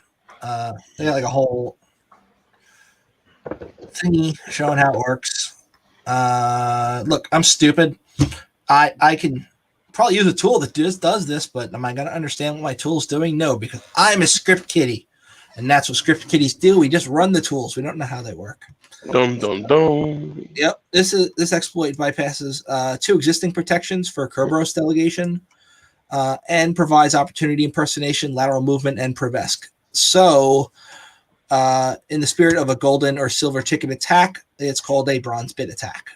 which I guess is a good name for it then. There is a pull request in the Impacket framework. Impacket being another one of those tools that was included in the FireEye list of tools. So, yeah. I got Dalek again. That's the wrong freaking list. All right. And now Frank has too many tabs open and doesn't know where he is. So, Impacket. All right. That's Impacket. It's a bunch of Python classes working in network protocols. Impacket's cool. All right, moving forward. Bronze bit attack is now a thing, and Frank doesn't know how to do it because he actually just put this in the show notes without reading it beforehand. We had our gift from Cap. I recommend we look into that some more when we're not doing the show. Next, we're going to be talking about Microsoft screwing over your bug bounty people with a Microsoft Teams vulnerability. So, this was a zero-click wormable RCE vulnerability. It's been patched, but essentially all you had to do was make a post request to a resource, and it would execute it. It's not all that hard, but the developer figured it out. They screwed this guy over.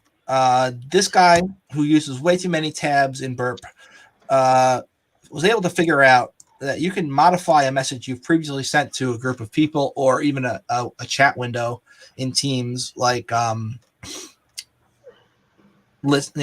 say you have all your employees who you work with, you modify a message that's already been sent by you, you can edit it, right?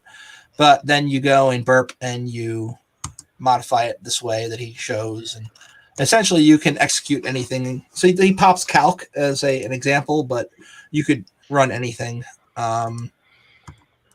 And they decided that the developer's exploit was not good enough. They didn't give him the bug bounty. Essentially, I believe their explanation was that he while his exploit works in the web app, right?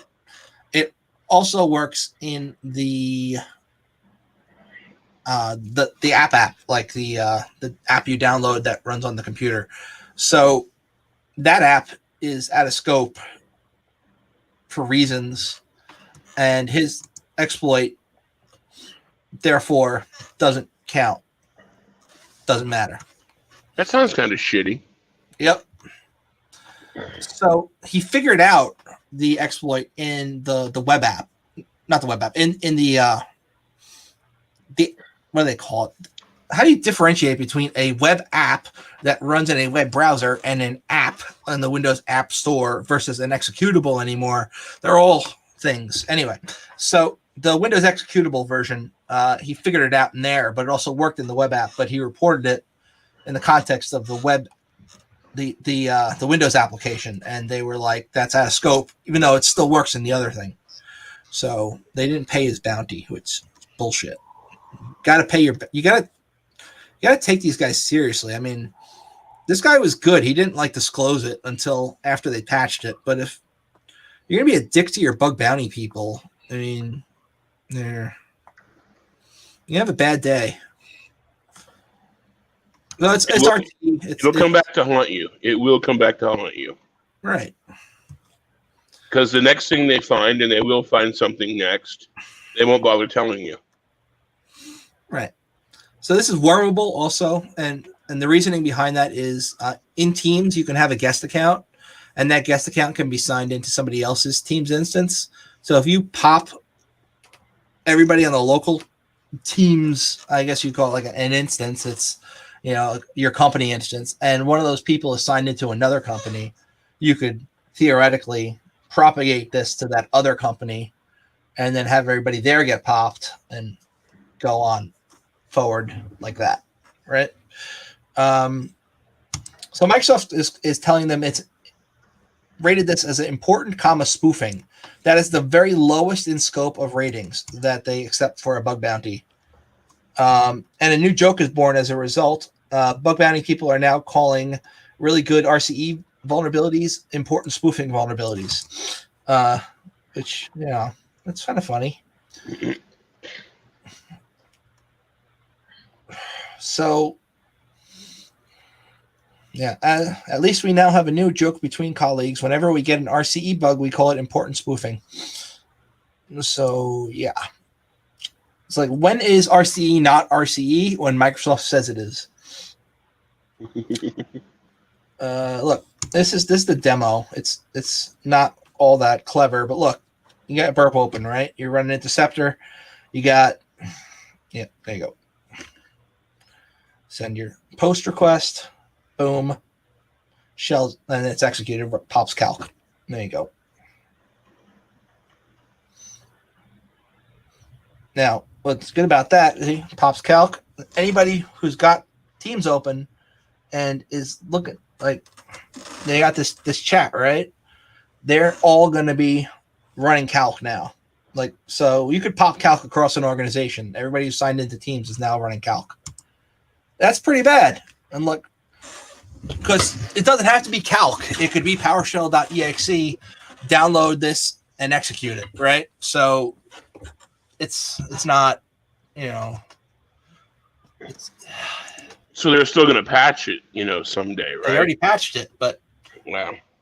And they claim because they remotely update Teams and there's no interaction required to update it, that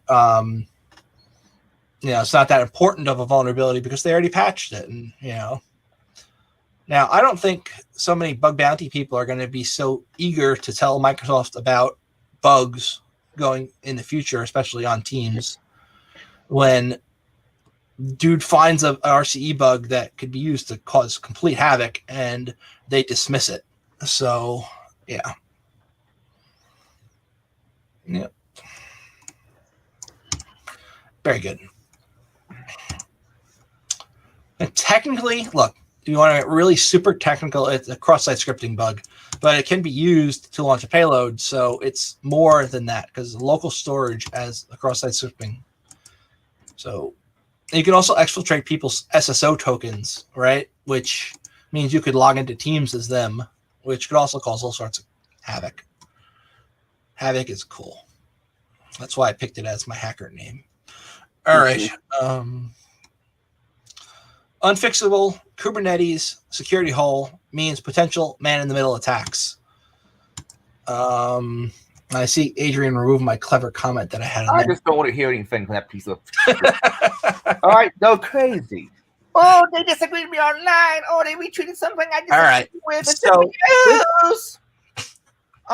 This is a man-in-the-middle vulnerability. So it's not your typical bug that's going to be used to like pop a bunch of instances of Kubernetes. You got to be on the same network.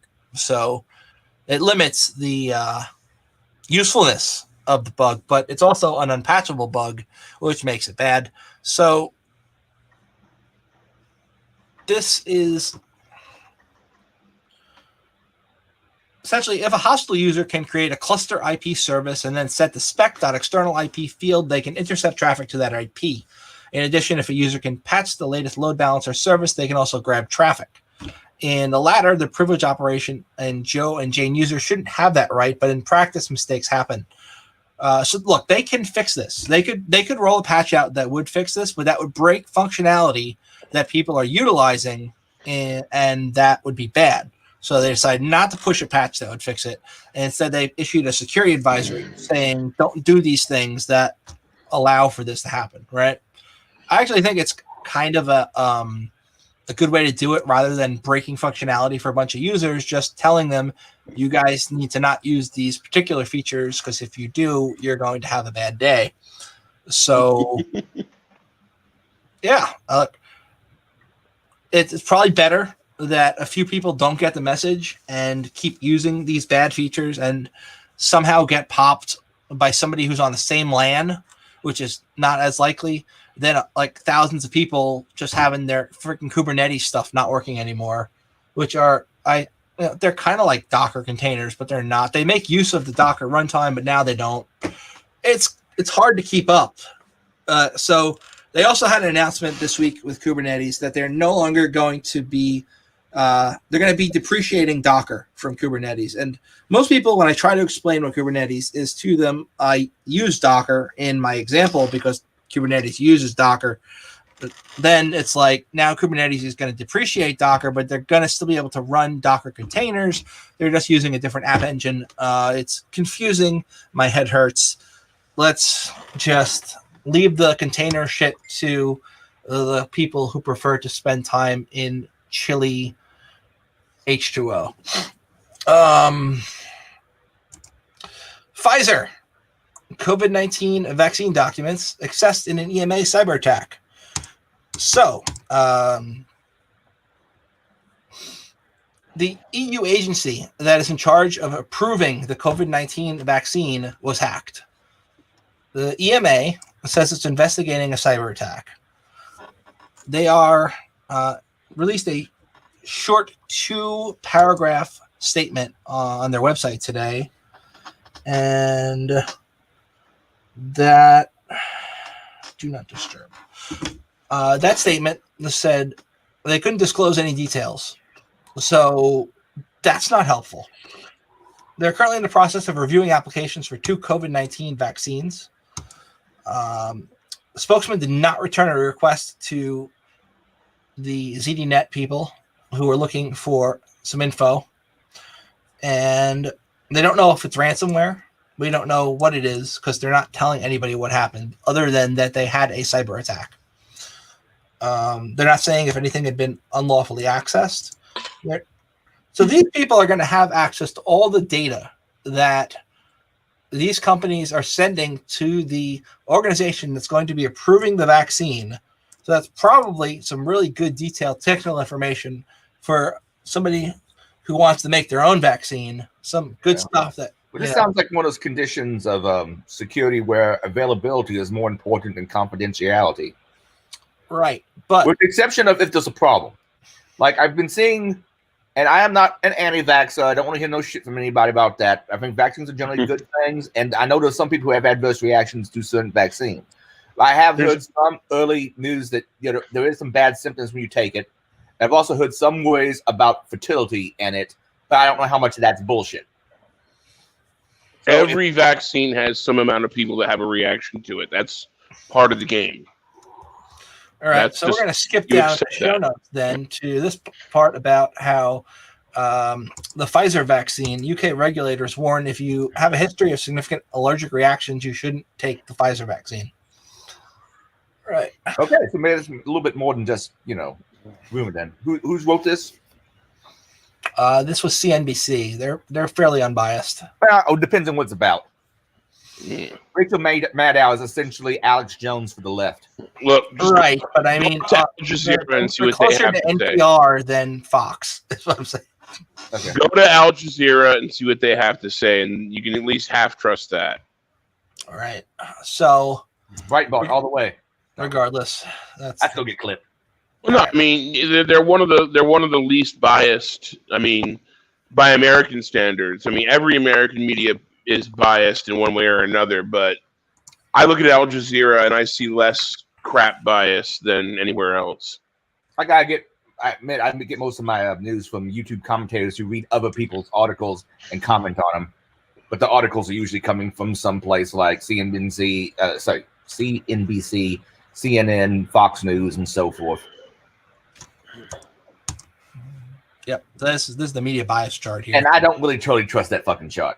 I mean, there's someone who's coming up with charts and graphs to say that shoe on head is far right. The what?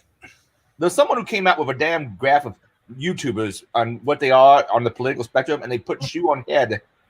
And I think also some black guy, that's his handle, he's the one that chose it, as being far right, which really isn't true, especially of shoe on head.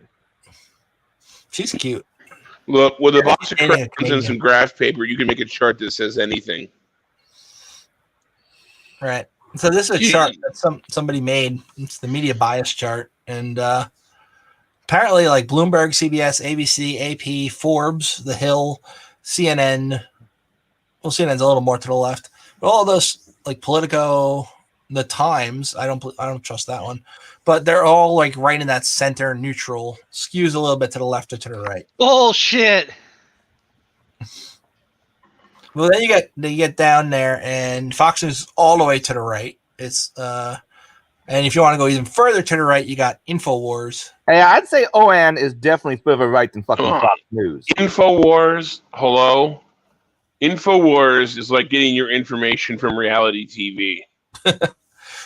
Well, they also have the National Enquirer, Fucking breaking which is news. apparently more trustworthy than InfoWars. I like Alex Jones as a living meme. I don't take him 100% seriously. Some of his interviews are fucking funny as hell. It's entertainment. That's all it is. It's just it's like The Onion, with audio.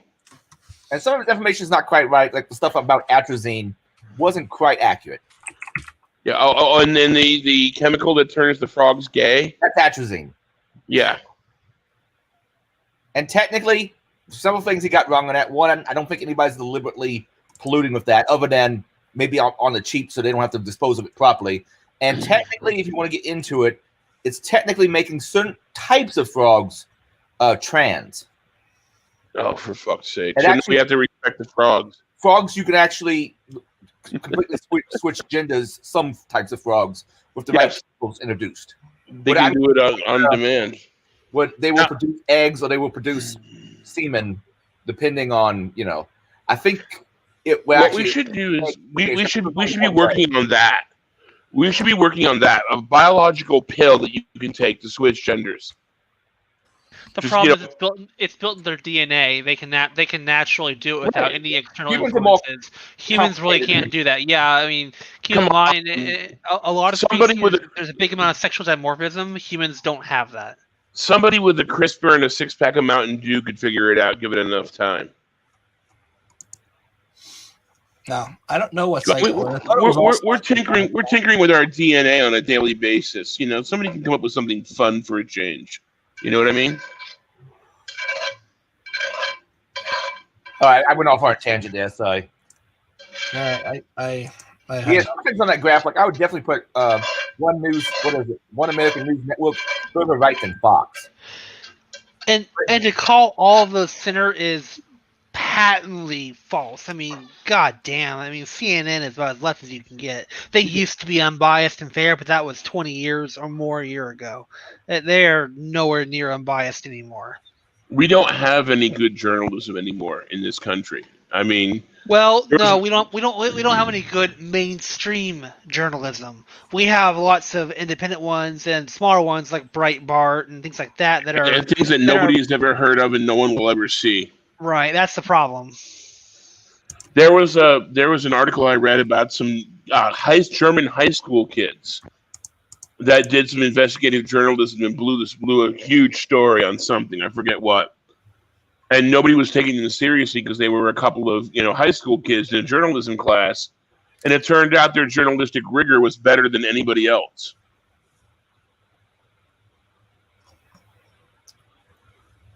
It was pretty amazing to see that. Yep. All right. Moving forward in the show notes, Windows update. Go do it. It's past Tuesday. Tuesday was yesterday.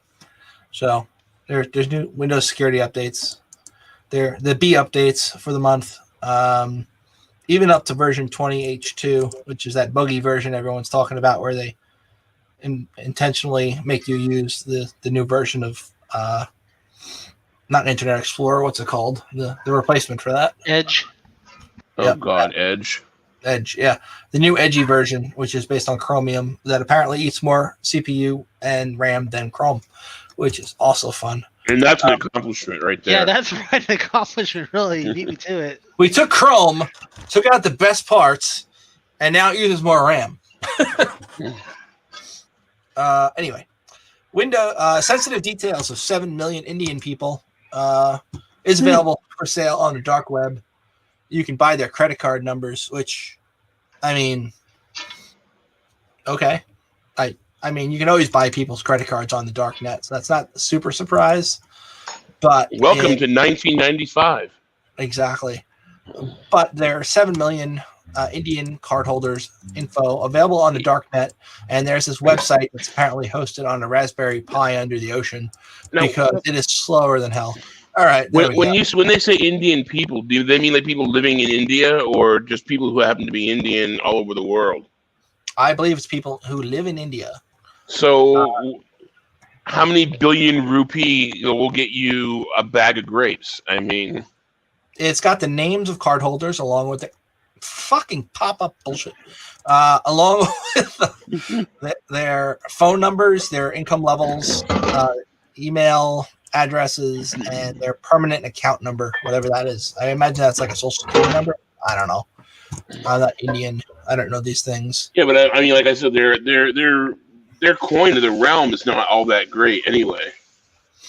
No, money is money, man. If you can extract money from those credit cards, 7 million of them, even if you can get $1 from each one, you got 7 million bucks. You're going to get $1, you're going to get a rupee, which is like 1/8 of $1 or something like that. I mean, 8 cents. All right, so you then convert that to a cryptocurrency and then forward it to Monero, which is next to impossible to track, and then convert that to Bitcoin. Is Monero still leading in that game? Because I thought they had some wackadoodle thing where they could track Monero now. The IRS did like a bug bounty thing where the first people who can figure out how to track Monero are going to get some money, but no one has yet done after taxes. Yeah, so it's not like you can yet kind of like track the bit chain and see who's sending what to who, like you can with other cryptocurrency. At least not in the same way. It's why the criminals are still using it, because it's hard to track.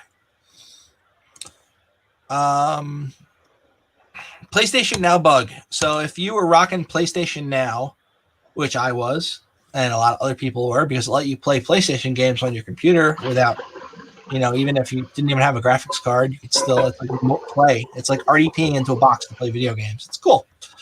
The software is shit, though. Don't get me wrong. So is this for people who can't do emulators?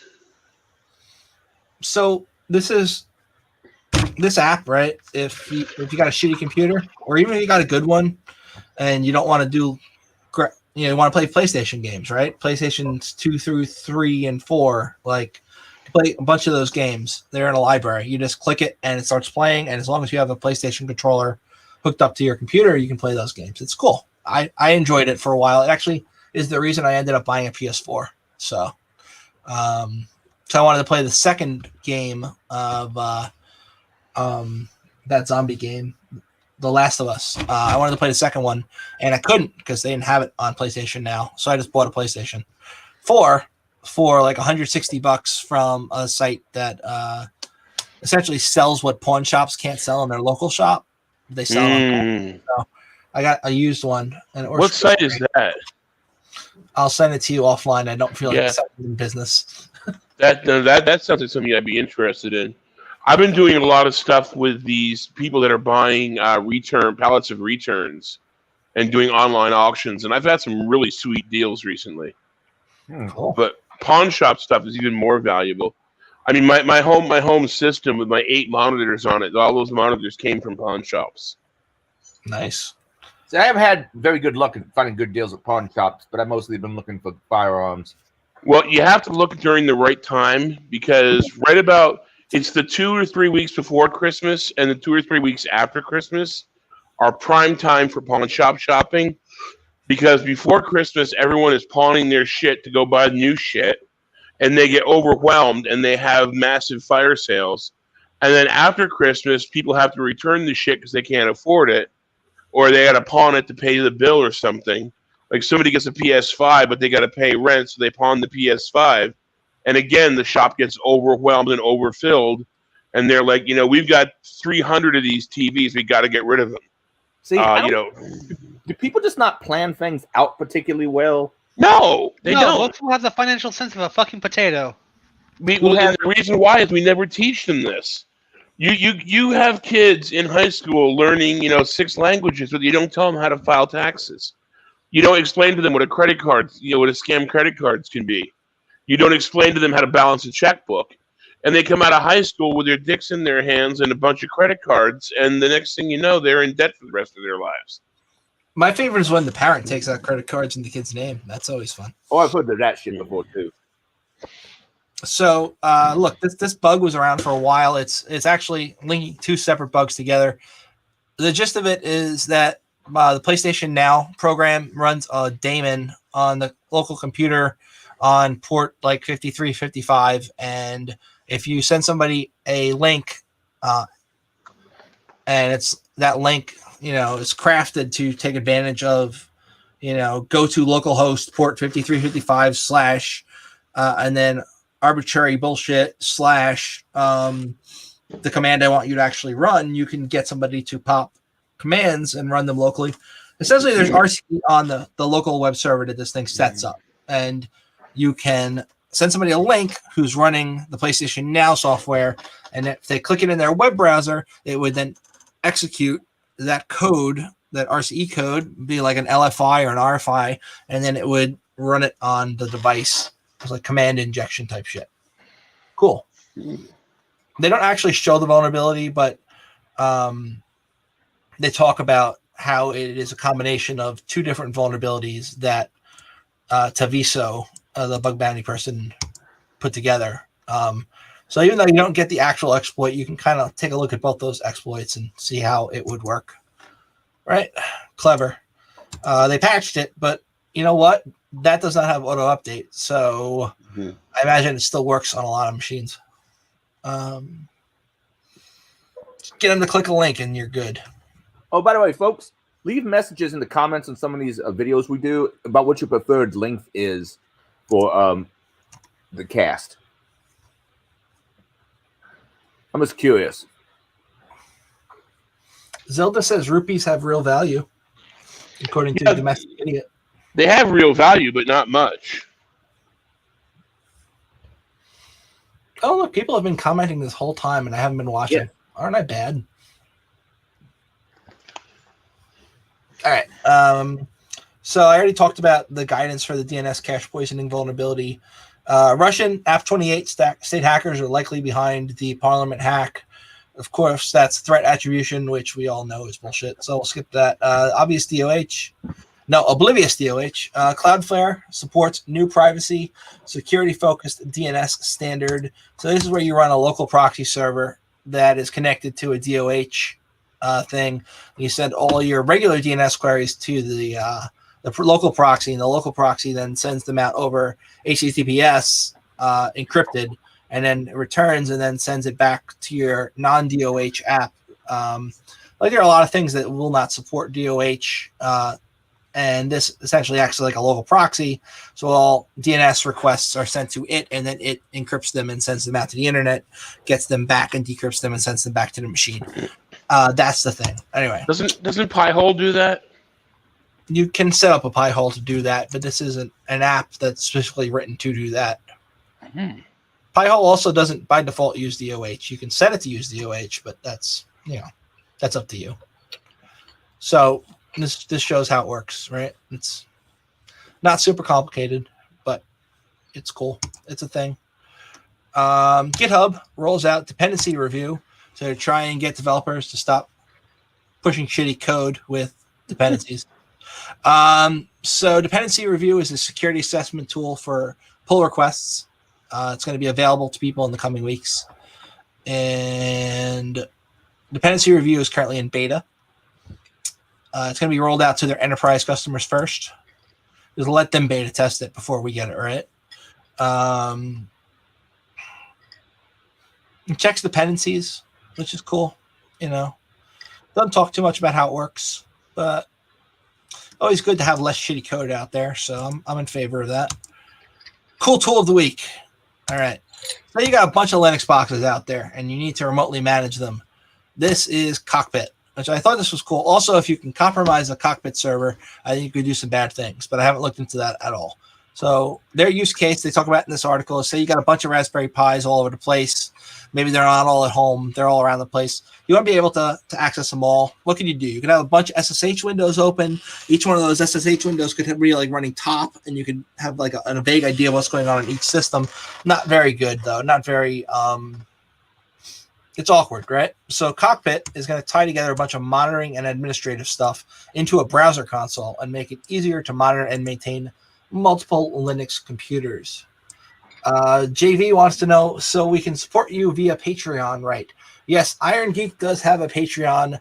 I'm sure all that money goes to a good cause, right, Adrian? Video hookers and blow. I mean, video equipment. Yes. Video equipment. Yes. Lawyers, guns, and money.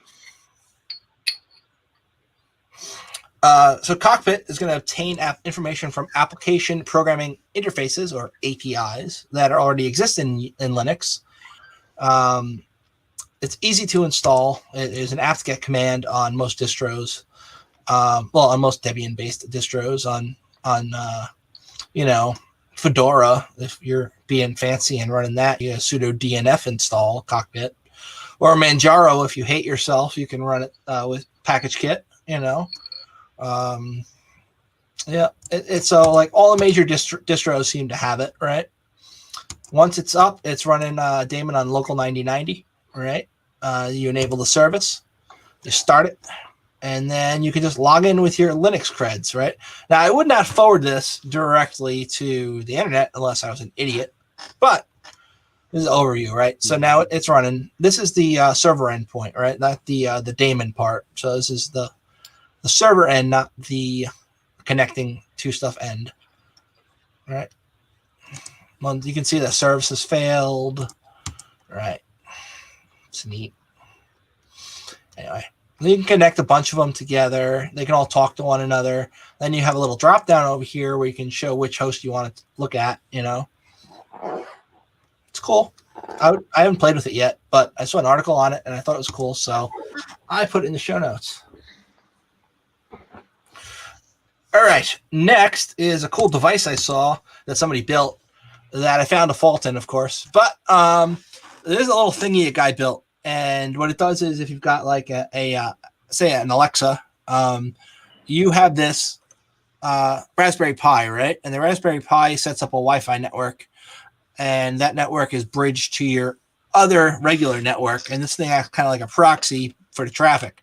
Then whenever your whenever your Amazon or your Google device is making a connection to their upstream servers on AWS or whatever network it happens to be on, their light goes on. It says like this device is transmitting data, right? So you know when it's listening, which is neat.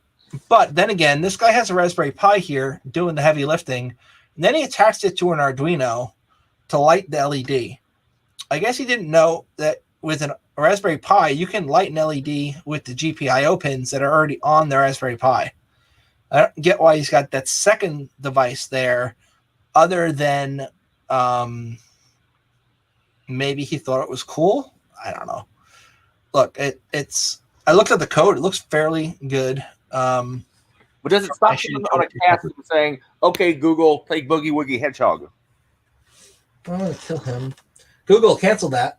My apologies. I don't understand. Shit. I kill you. Okay, Google, safe search up. I kill all of you. You guys suck. All right. And there's other people around the world, scrambling now that I said that. Not just you. All right. So only 18 people or so.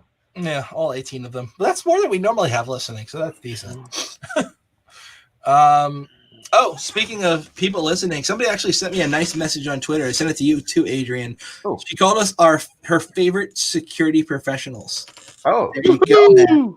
Wow, I appreciate that, but you have very low standards. Exactly. But low standards are what get guys like us, people listening to our show. All right. We're entertaining and educational. I'm one of those two. Oh, somebody talked about routers as far as Reuters, as far as I guess as far as news is concerned. I don't have a strong opinion one way or the other. That's done way back earlier in the show. So if all you are interested in is the tech and security info type stuff, you can go and play Cyberpunk 2077 now. But now, Death makes more sense. Wants to know, how do you get the news article feeds from? And Death, I would tell you, but then I would have to kill you. So I mean, it's a proprietary trade secret. Well, a lot of the same ones we bring up every week. A lot of these sources. So if you just go through the show notes, which are linked in the YouTube video, I mean, a lot of these sites are pretty good, and I know Frank scours them regularly. Yes. Now, how would you like a story about the Russians getting pwned for a change? That's always fun. You got one? I do. Well, why isn't it in the show notes, man? Because I didn't get to them in time. You know what? I was busy doing my talk job. About the Russians getting pwned, paid. and I'm gonna go make some ramen noodles because I'm hungry. And you can take over for a few minutes, and I can rest my throat. It's a really fun story. How many of you out there in Happy Land are familiar with what we call the E6 or the Looking Glass plane? It's the airplane that goes up into the air should nuclear war happen, so you still have command and control over all the fun stuff in your country. The Russians have several of these planes, just like we do. However, earlier this week, some unknown thieves broke into an airport area, got inside of the plane, and gutted it for parts and radios, and got away. And they haven't a bastard clue who did it. Sucky. That's So pretty ballsy. we're talking about, and the funny thing is, if you want to find this story, the media says Russian doomsday plane stolen. They're actually calling it the doomsday plane, which I think is funny. Because all it is military command and control should we decide to start tossing nukes. But these people got into the airport, into the airbase, into the plane, and then screwdrivers and wire cutters yanked out a bunch of stuff and got away scot-free. They're saying that it was.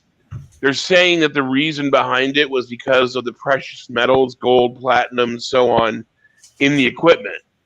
But let's think about this. This is a military command plane that's supposed to control all of your weaponry and fun. Should we start tossing nukes at each other? Do you really think they were doing the Yukon Cornelius in there? No idea. I mean, yeah, they were just looking for gold and platinum and precious metals to extract from computer equipment. Yeah. Were you just retelling a story I heard from one of Deviant's talks? I don't know. I just saw it on the news today, so. Oh. I didn't realize that was new news. It sounded a lot like something Mr. Olam said in one of his talks a while back. I don't know, but I was just kind of half listening while I made my ramens. Yeah, well, you know, you got to make good ramen, and good ramen needs attention. Today's Irongeek podcast brought to you by Shin Noodles by Noogshim.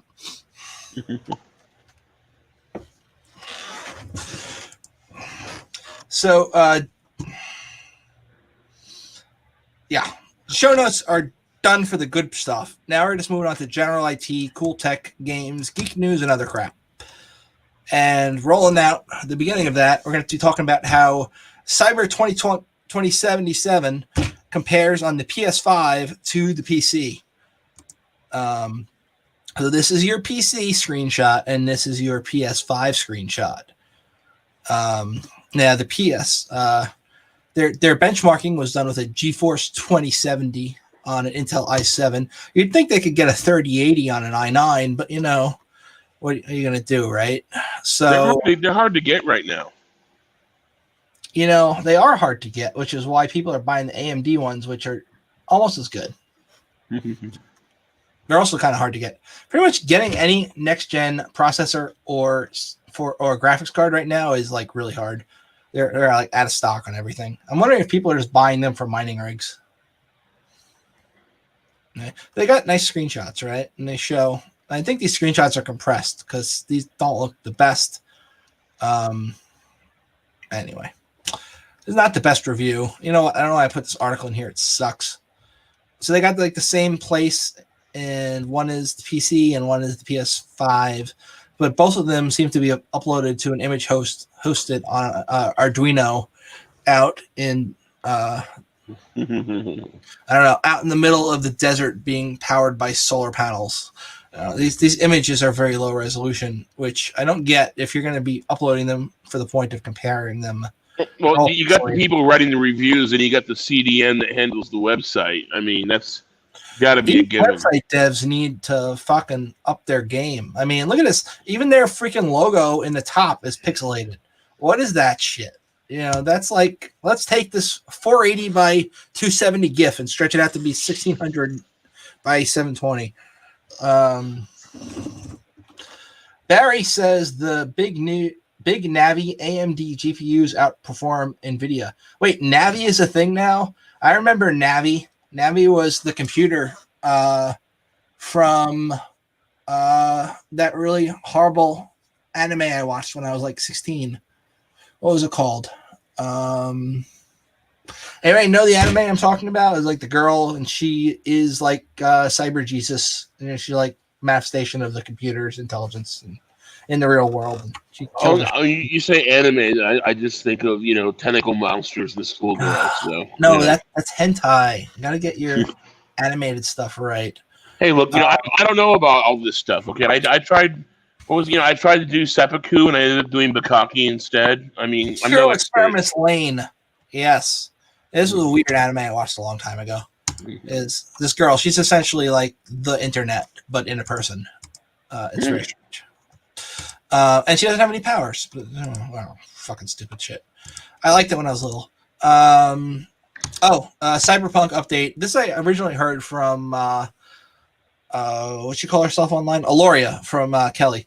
So apparently, Cyberpunk 2077 causes seizures, but doesn't contain a prominent warning. So if you're going to be playing this game and you've got an issue with having seizures, serial loan. Yeah, that's close. I will take that serial loan.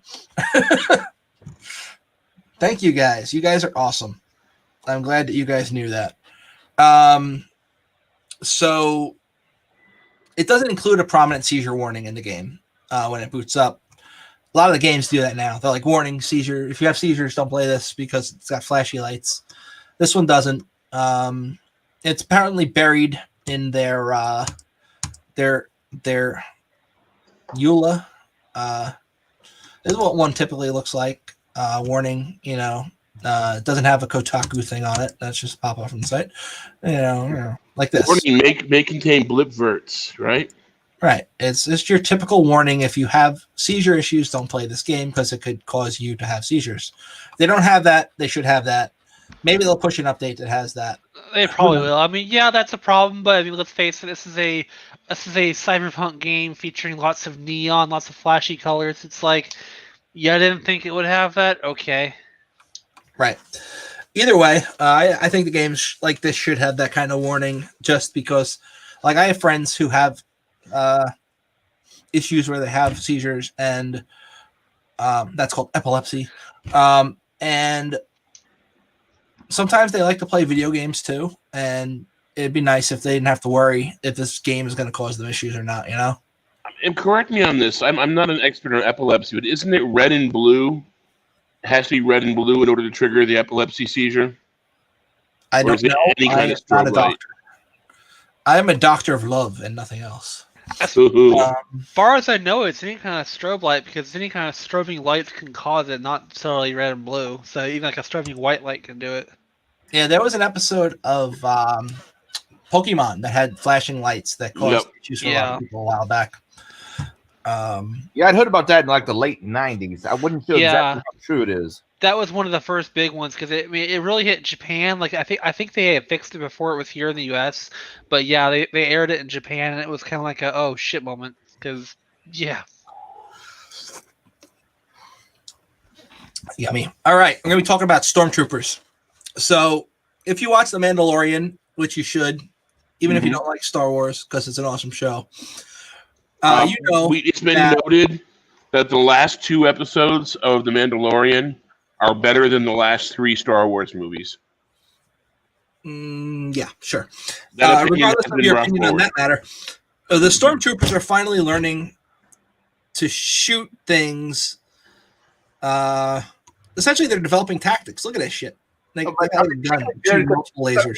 Did they actually I don't kill anybody? I saw the last episode of The Mandalorian last week, and I got to tell you that the stormtroopers didn't hit shit. But they've got tactics now. Yeah, their tactic is miss. That's always been their tactic. So what you can get as a stormtrooper versus a red shirt from the original series Star Trek, and like, who does someone get shot or not? No, the red shirts get killed no matter what. Whether they hit something or they don't, they get killed. Stormtroopers, generally, they either miss or they get shot and jump backwards 3 feet. So just after leaving the child at the Jedi holy site on the planet, the transport deposits several spoilers. Anyway, did they get away with stuff that they wouldn't otherwise get away with? Because they say flank left and from above. That is tactics. The stormtroopers up until now did not have tactics. They would be like spray and pray. They would essentially run towards you, yelling blast them, and then be amazed that you not only didn't get hit, but just got away. You know, that was their tactic. Run at them, yelling blast them. Now they've got real tactics. I mean, their tactics paid off in a big way in the latest episode where they managed to do things that they wanted to do that I'm not going to spoil for people who don't watch it. That's the big thing for the stormtroopers in general. I mean, they are disposable troops. They literally have a number. That's the TK-421. That's, they have a number like that. They don't have names, and there's multiple accounts of them just dying to do simple stuff because they're viewed as disposable. So, and there are more than one kind of stormtrooper too, and they're not all called stormtroopers. And like those dudes on the bikes have their own name. Yeah. I don't know what it is, but they Scout have troopers. Now, at what point did the stormtroopers no longer become clones of Jango Fett? So at some point between the postquels, I don't know what you call them, the sequels and the prequels. And the prequels. Well, the current it's between there, yeah, because there's about a 20-year gap between the end of the Sith and the start of the Rebel Alliance. So that's about the time of when it starts becoming a thing. Well, it's either 20 or something years. Yeah, it's a and apparently the timeline lines up around the movies because Boba Fett is around, so he would be dead otherwise if the. So you got to think timeline of this whole Star Wars universe too. Well, it's post the original three. He's escaped the Sarlacc pit in the comic books. Yeah, that was canon of. But then you also have like Chewbacca is dead in the Legends universe, but he's alive in the other universe. It's like 2 Star Wars universes. Yeah, because Disney's fucking around with shit, and fans aren't happy with that. Yeah, well, at least the Mandalorian's been decent. That's been good. I'm not a huge Star Wars fan. I'm going to tell you something. I like Star Wars now, but growing up, I was always a Star Trek fan. And for some reason in my head, I had it that you couldn't be both a Star Trek fan and a Star Wars fan. So I was like a loyalist. I like Star Trek. Star Wars is stupid. I like both growing up. My ex-wife dragged me to see the new movies. I actually liked them. So I went and saw the old movies. And I liked them too. So I was like, maybe I should have just been watching this like my brother Rich told me to all along. But you know. I haven't watched the third trilogy or whatever you want to call it. The absolute newest ones. I watched part of the first one because it was on an airplane that kept skipping. And I haven't watched what is it, The Last Jedi or the one after that. Yeah, the entertainment system on the airplane kept skipping. Yeah. I wonder if I was on that airplane. I don't know. If it was rebooting the entertainment system over and over again. I like Mandalorian a whole lot. It's been pretty good. So now I'm really curious, is Boba Fett a Mandalorian or not? No. Yeah. No, he is. He is the son of a Mandalorian, and he's the son of a foundling. And yeah, so he's a son of someone from Mando. He's a clone. He is a clone of. He is a clone, but he's still Mandalorian. He's still Mandalorian by heritage. I don't know. If you want to go by heritage, the Mandalore, the main character, whatever his name is, he is a foundling, and the foundlings are children that the real Mandalorians kind of adopted and raised to be. Mandalorian is not a race. Religious people. It is. That's people from the is it Mando? Oh, I think it was a planet. So Mando is an actual Mandalorian because Mandalorian is not a race; it's a creed. As they explain, Depends on your Well, interpretation, because those it's other both. Mandalorians that he met were like, "No, you're not a Mandalorian." Well, that doesn't mean just like Islam or Christianity or anything like that. You can't have schisms. Essentially, they were religious fundamentalists, right? And they broke off from Mandalore, and they started adopting any kid they found, regardless of where it was from in the universe, and making them have the whole "you have to keep your helmet on" type creed of Mandalore.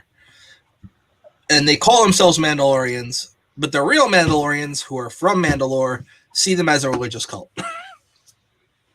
That's tons of spoilers for you when I said I wasn't going to give you any spoilers. Now I don't know if it was because it was like Star Trek, Star Trek shit, Star Wars Legends or whatever.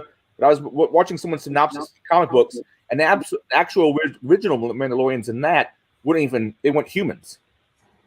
But humans eventually became Mandalorians because it became more of a creed than a race of aliens.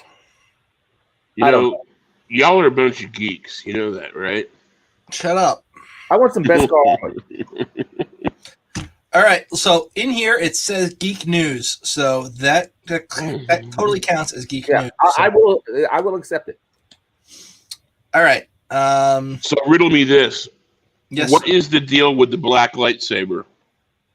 That was in the Clone the Wars. dark saber. The dark saber is a relic of the Mandalores. And I believe it appeared in the Clone Wars originally, didn't it? I mean, in the that was basically who held it was considered Mandalore, and the good guys are blue and the bad guys are red, but that's not the case. There's more. It's because that, the original lightsabers they crafted the crystals themselves as part of their Jedi training, and the bad ones, those crystals like vibrated with the people's midichlorians or some shit. And the whole thing. I read an article on this and everything. So the red crystals are synthetic. They're synthetically created, whereas that's where I was gonna go with the red crystals. You didn't let me get there. You cut me off. I imagine the continuing is probably also fucked if you compared comic books with other extended universe stuff. And there was one thing from the books that I thought was stupid when I heard about it. Someone called it, I think I saw Amari. It was a lizard that pushes away the Force. I'm just like, that sounds dumb. Oh yeah, and by the way, the doohickey that the Mandalorian armor is made out of apparently is resistant to lightsabers.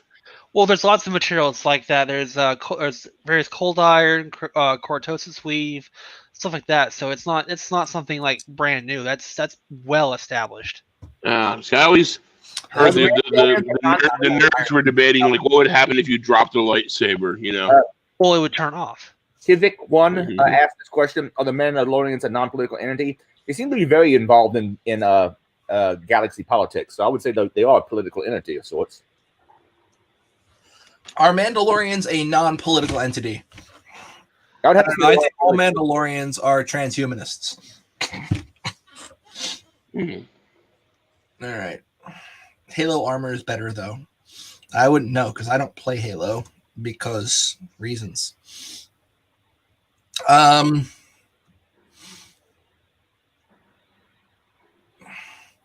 are we going to have a conversation about which armor is best, JV? Which armor is best, Adrian? What, as far as imaginary armor from science fiction and fantasy things? What's the best armor? Well, the Beskar stuff seems pretty indestructible, but I was going to say Robert A. Heinlein's Power Troopers from Starship Troopers. Not the movie. Forget the movie. I'm talking about the book. If you want to go that route, look up a book by John Stakely called Armor. I love it. I've seen it. I've read it. Yes, it's good. Mm-hmm. He also wrote another book with the same characters, entirely different setting called Vampires with a $. And he also apparently Doomguy's armor is number 10. And then we got the CMC armor from StarCraft, the Arid armor from The Fall, Power armor from Fallout. That's pretty good. Then we got Infernox armor from Ratchet and Clank, which I don't know what the hell that is. Recon armor from Halo 3, which is the one JV mentioned here. That's the Spartan armor. It comes in all sizes and shapes. Different abilities like invisibility, jetpacks, and holograms. And then we got Advanced Rig from Dead Space 2, Nanosuits from Crysis, Augmented Reaction Suit from Vanquish, and last but not least, the Gravity Suit from Super Metroid. But what's missing from that list? What's missing? The personal shield armor from Dune. From Doom? Dune, Dune. Oh, Dune. Or the Spice Must Flow Dune. Yeah, sandworms, all that shit. Apparently that armor was not They had the body armor that was electronic. They would turn it on and it would make those giant boxes around them, and fast blows are deflected, slow blows penetrate. I'm assuming KVIC 1 is a little bit younger than some of us. Yeah, the Spartan armor, I can see why people would really like that. I just remember a whole bunch of armor from like old science fiction stuff. Well, some old stuff. Space Marine armor from Warhammer. Yeah, that's okay. The aliens thing, that's not really all that great, but it's a thing. Yeah, the power loader. You got this from this game I've never played. Battle Angel. Oh, that's the chick with the anime eyes. It's the most armor I've ever seen on a woman in any anime or any fiction. Well, is it really technically armor? Isn't it sort of basically it's like her body? It's not even armor. It's like her whole body is armor. Yeah, usually it's like a metallic bikini, and that's about it. She's a cyborg. Well, there was someone complaining about one of the female Mandalorians having space for her breasts in the armor, and I'm like, it's pretty demure. It's not like they sexualized the armor on her. She just happened to have a little more space there because, well, she might need it. I mean, like they sometimes draw birds, and the birds got like curves like a woman would, and like that's a thing too. So I get why they're coming from, but yeah, the armor I saw in Mandalorian for the women Mandalorians, it looked pretty damn practical, Yeah. I actually haven't seen the Mandalorian series. I had to go look them up, and I was surprised to see that they actually put Bo-Katan in Mandalorian, which is like. Sorry, go ahead. No, that's pretty much it. Just surprised to see her because I thought she was kind of I wouldn't say dead character, but kind of a dead role, I guess, after the end of Clone Wars. Yeah, it's like they just got a little boob area. That's the only difference. Now that we know the difference, though, and this is not really a spoiler, I don't think. We all know that it's not Baby Yoda, right? Yes, and no one actually thought it was Baby Yoda. Pretty much, they just happened to call it the nickname they gave it because they didn't. If you don't give a character its real name until the middle of the second season, people are going to come up with a name for it. It's a Battleship Torso. Watched the movie recently. It streams often on some paper cake channels. I'm not sure that is pay-per-view. Pay-per-view. Sorry. Yeah, I like how do I put it this way. I really like James Cameron films, but the man has no sense of the uncanny valley. You know what the uncanny valley is? When you make something look close to human, but not quite. Like a humanoid robot might look cute, like the robot from a Bicentennial Man. But when you get it just close enough to human, but not quite there, there's something strange about it. And some of his aliens, I don't mean the movie Aliens, I mean like the beings in Avatar and Battle Angel, they look human enough, but just a little bit strange. Never seen a Star Wars. This has been used in one of my favorite things, the monkey videos. Monkey videos. Yes, well, some people hate monkeys. I remember you in the monkey videos, and we're not going down that rabbit hole again.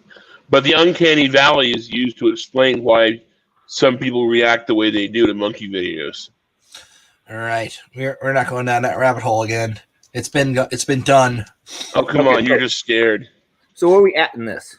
So we are now going to be talking about how the finance leaders of G7 countries strongly support crypto regulation, which would really piss off our crypto person if he ever came to the cast anymore.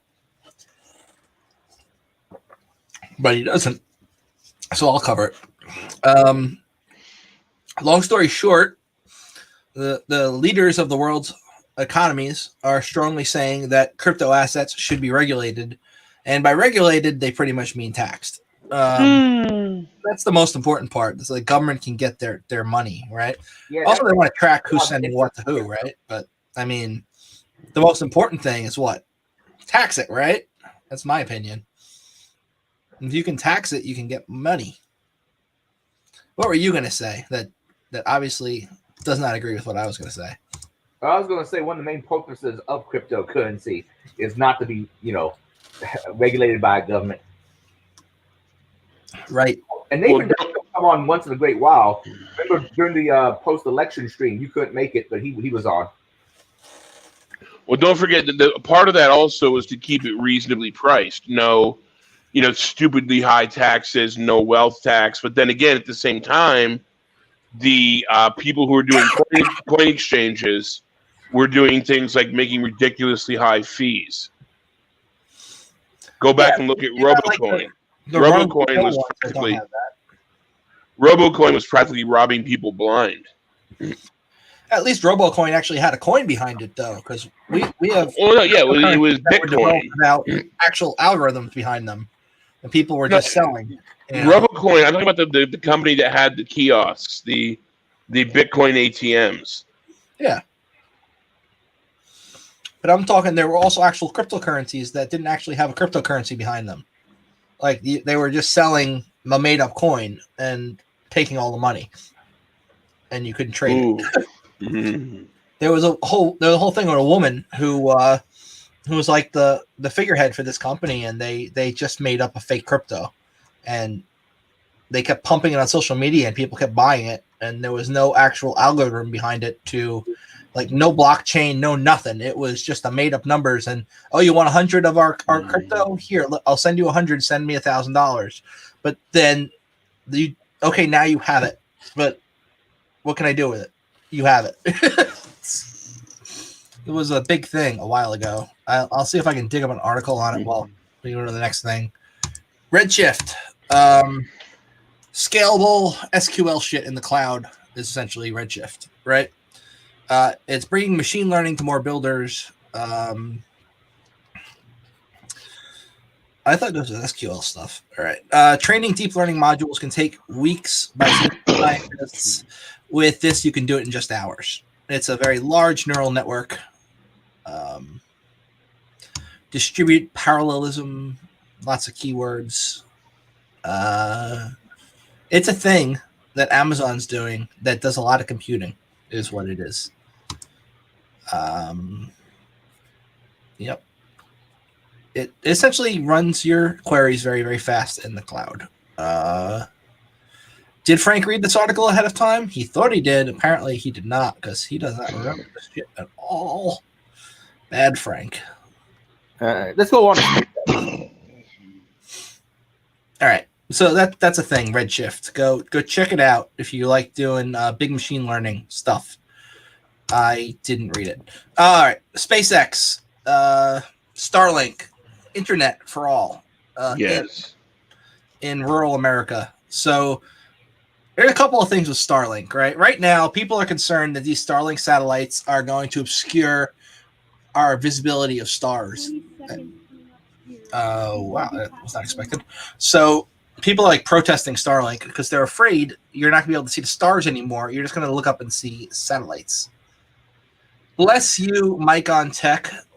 BBC podcast, The Missing Crypto Queen, talks about the scam OneCoin. Mike on Tech, I could kiss you. OneCoin. Thank you. There was also a guy who did a breakdown of the gear for that. I read about. It was pretty nice. He was one of the early adopters, and he did a total breakdown of the gear and showed how it worked. For the Skynet. Oh, thank you. All right. So Starlink, cool shit. Essentially, cheap internet. Well, not really cheap, but affordable internet. Not as much latency as typical connections with satellite bouncing shit. It's supposed to be good. A lot of people like it. They're in beta now, I think. Anyway, the whole thing with this is not about the protests or the people who don't want to see this, who can't see the stars. But this article is talking about how government's going to be subsidizing this, along with Charter and CenturyLink, essentially more internet now available to rural places at prices that won't make you go insane. They put a fencer in Unicode? I didn't know that. Okay. And, you know, like with all good things on the internet, it'll be used to track you wherever you go. And since, you know, you'll be able to... And low no-ping mesh and NPN reflective surfaces says, I don't know how to say your name, honey. I'm going to go with KVIC1. How's that sound?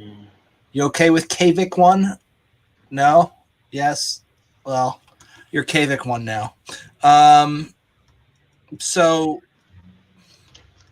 SpaceX Starlink service does work as intended, but could be a major boon for rural economies. That's because the company's unique satellite system is designed to blanket the entire planet in connectivity rather than strangling cables to individual rural areas. The whole world's going to be wired. There's going to be Starlink everywhere, man. Fun fact, I watched a cool talk on satellite hacking. And so... satellites, when you send a signal up, it's a pretty narrow signal, but coming back down, it's a long, big signal. So, okay. So it's a big signal, and you could be miles away from the intended target, but you can still pick up the signal. So what a lot of people will do is they can essentially sniff all the internet traffic that's coming down. You can't necessarily see what's going back up, but you can see everything that's coming down, and not everything is like HTTPS. There's still a lot of stuff. Even like if you're using TikTok on your phone, that's all over HTTP. So Trez, T-R-E-Z, is how I pronounce my name. K-Vic, like Wick, but with an extra K, FOD, kilo, and not quarts. Email is frank.treza@who'syourhackercon.com. All right. So the problem with traditional high-speed internet service is the underground cables, right? They're hard to run. They're expensive. It's time-consuming. Verizon still had rewired New York City, even though they got a lot of money to do so after whatever the most recent hurricane thing was. So, like, even Verizon can't take care of New York City. That's how hard it is to run underground. They attract backhoes too. Yeah. Right. So, older satellite-based internet services have a reputation for being slow. They're shit. I deal with them on a daily basis because our customers are out in the middle of the ocean in super yachts. So, lag sucks. Try to do an RDP session over satellite internet and then tell me you still like living. Could we do this show from a super yacht? What? Could we do this show from a super yacht? I'm not big into boats. So, yes, we could, depending on how much we're paying for internet. I mean, no one's asking you to be T-Pain here. I'm just saying, could we do a show on a boat? I don't think my boss would ever allow that to be a thing. What's wrong with boats and hoes? Come on. Actually, the place I want to do a show from is there's a place in Southern Indiana. I think it cost me about $1.3 million to buy it, but it's got an A-frame that's really cool looking. It's got a ranch house. It's got one of those big aluminum buildings that work on big things in, and it looks like it has a Cold War era bomb shelter. Oh! Wait, lots of bomb shelters, or are you talking about the ammo bunkers? There's just one bomb shelter. Oh, okay. It's got multiple rooms in the bomb shelter, but it's one big bomb shelter someplace in Southern Indiana. I don't remember. Not as far south as I am, but up it's near. It's the same company that's selling the ammo bunkers as bomb shelters.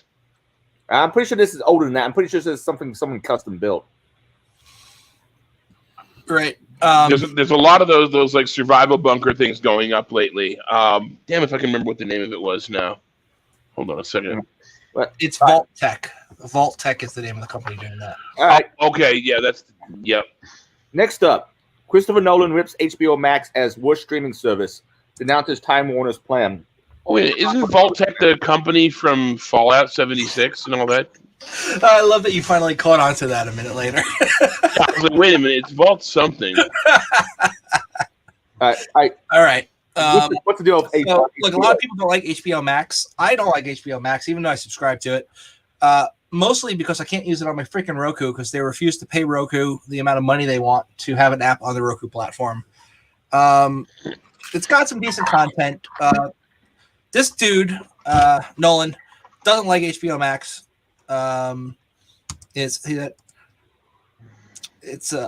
He had an incredible machine for getting a filmmaker's work out everywhere, both in theaters and at home, and they're dismantling it as we speak. They don't understand what they're losing. The decision makes no economic sense. Essentially, a lot of films that were going to be going to theaters are now going directly to HBO Max because theaters are not really a thing anymore. Yeah, unfortunately, I don't know what else to tell them to do because I can understand they don't want to sit on a movie for fucking ever. So I went to my local theater. It's still open, right? So they're playing a whole bunch of old movies. That's how they're making their money. They're playing movies that came out many years ago. They're playing that Jackie Brown movie that was Quentin Tarantino's movie called Jackie Brown. Yeah, right? his Tarantino's movie, right? That wasn't really all that popular the first time it came around, but then came like a hit on video or whatever. Pam Grier's in it. So, yeah. Yeah, Pam Grier kind of disappeared off the face of the earth for a while. And then she was in that movie. Then I think she got some other parts, but I haven't seen Pam Grier in anything for a while. Right. So this is Christopher Nolan who's ripping them, as opposed to Jonathan Nolan, the notorious Australian scammer that Barry Merritt's talking about. Regardless, a lot of people don't like shit's going directly to Netflix, directly to HBO Max. And HBO Max is probably the worst of them all because, in my opinion, they just don't reach the biggest audience because they don't have apps on a lot of the platforms that people use to watch TV at home. So also, isn't there like so many streaming services you actually want to subscribe to? Yeah, it gets old. Look, I'm glad that HBO Max is around because there are some really cool things from the DC channel that would not have been continued if HBO Max didn't absorb them. Like there's superhero shows that I like that I can't remember the goddamn name of right now. So the DC streaming service is now part of HBO Max? Yeah, it's all their shit going to HBO Max. It's all in there. They also have Friends and some other things in HBO Max that used to be on Netflix, and So Barry has Amazon Prime and very little time to watch. Barry, you should watch Hunters on Amazon Prime. It's really good. In the 70s. It's about. We'll just watch the first episode and see if you like it. It's like an hour and a half long. Then the Al rest Pacino of the rocks that show. What? Al Pacino rocks that show. Yeah, I literally just started watching it the other day, and I didn't realize that was Al Pacino. And now that you said that, I realized that was Al Pacino. You know, I didn't really take him seriously as an actor until I saw that, and I was like, "Wow, yes." Yeah, I didn't realize that was him. Have you ever seen Heat? It's like, yeah, shit. But it's good. I watched the first episode last night. I liked it a lot. AP, have you seen Heat? Yeah, that's just another boom boom movie. He's great in that movie. It's like, yeah, I don't know what you mean about not being a good actor. Well, I mean, he was kind of typecast for a while. Yeah. Barry, is it heavy? You like put it up on stilts and put those stilts on cars? How you moving it? Barry's moving his house. Right. So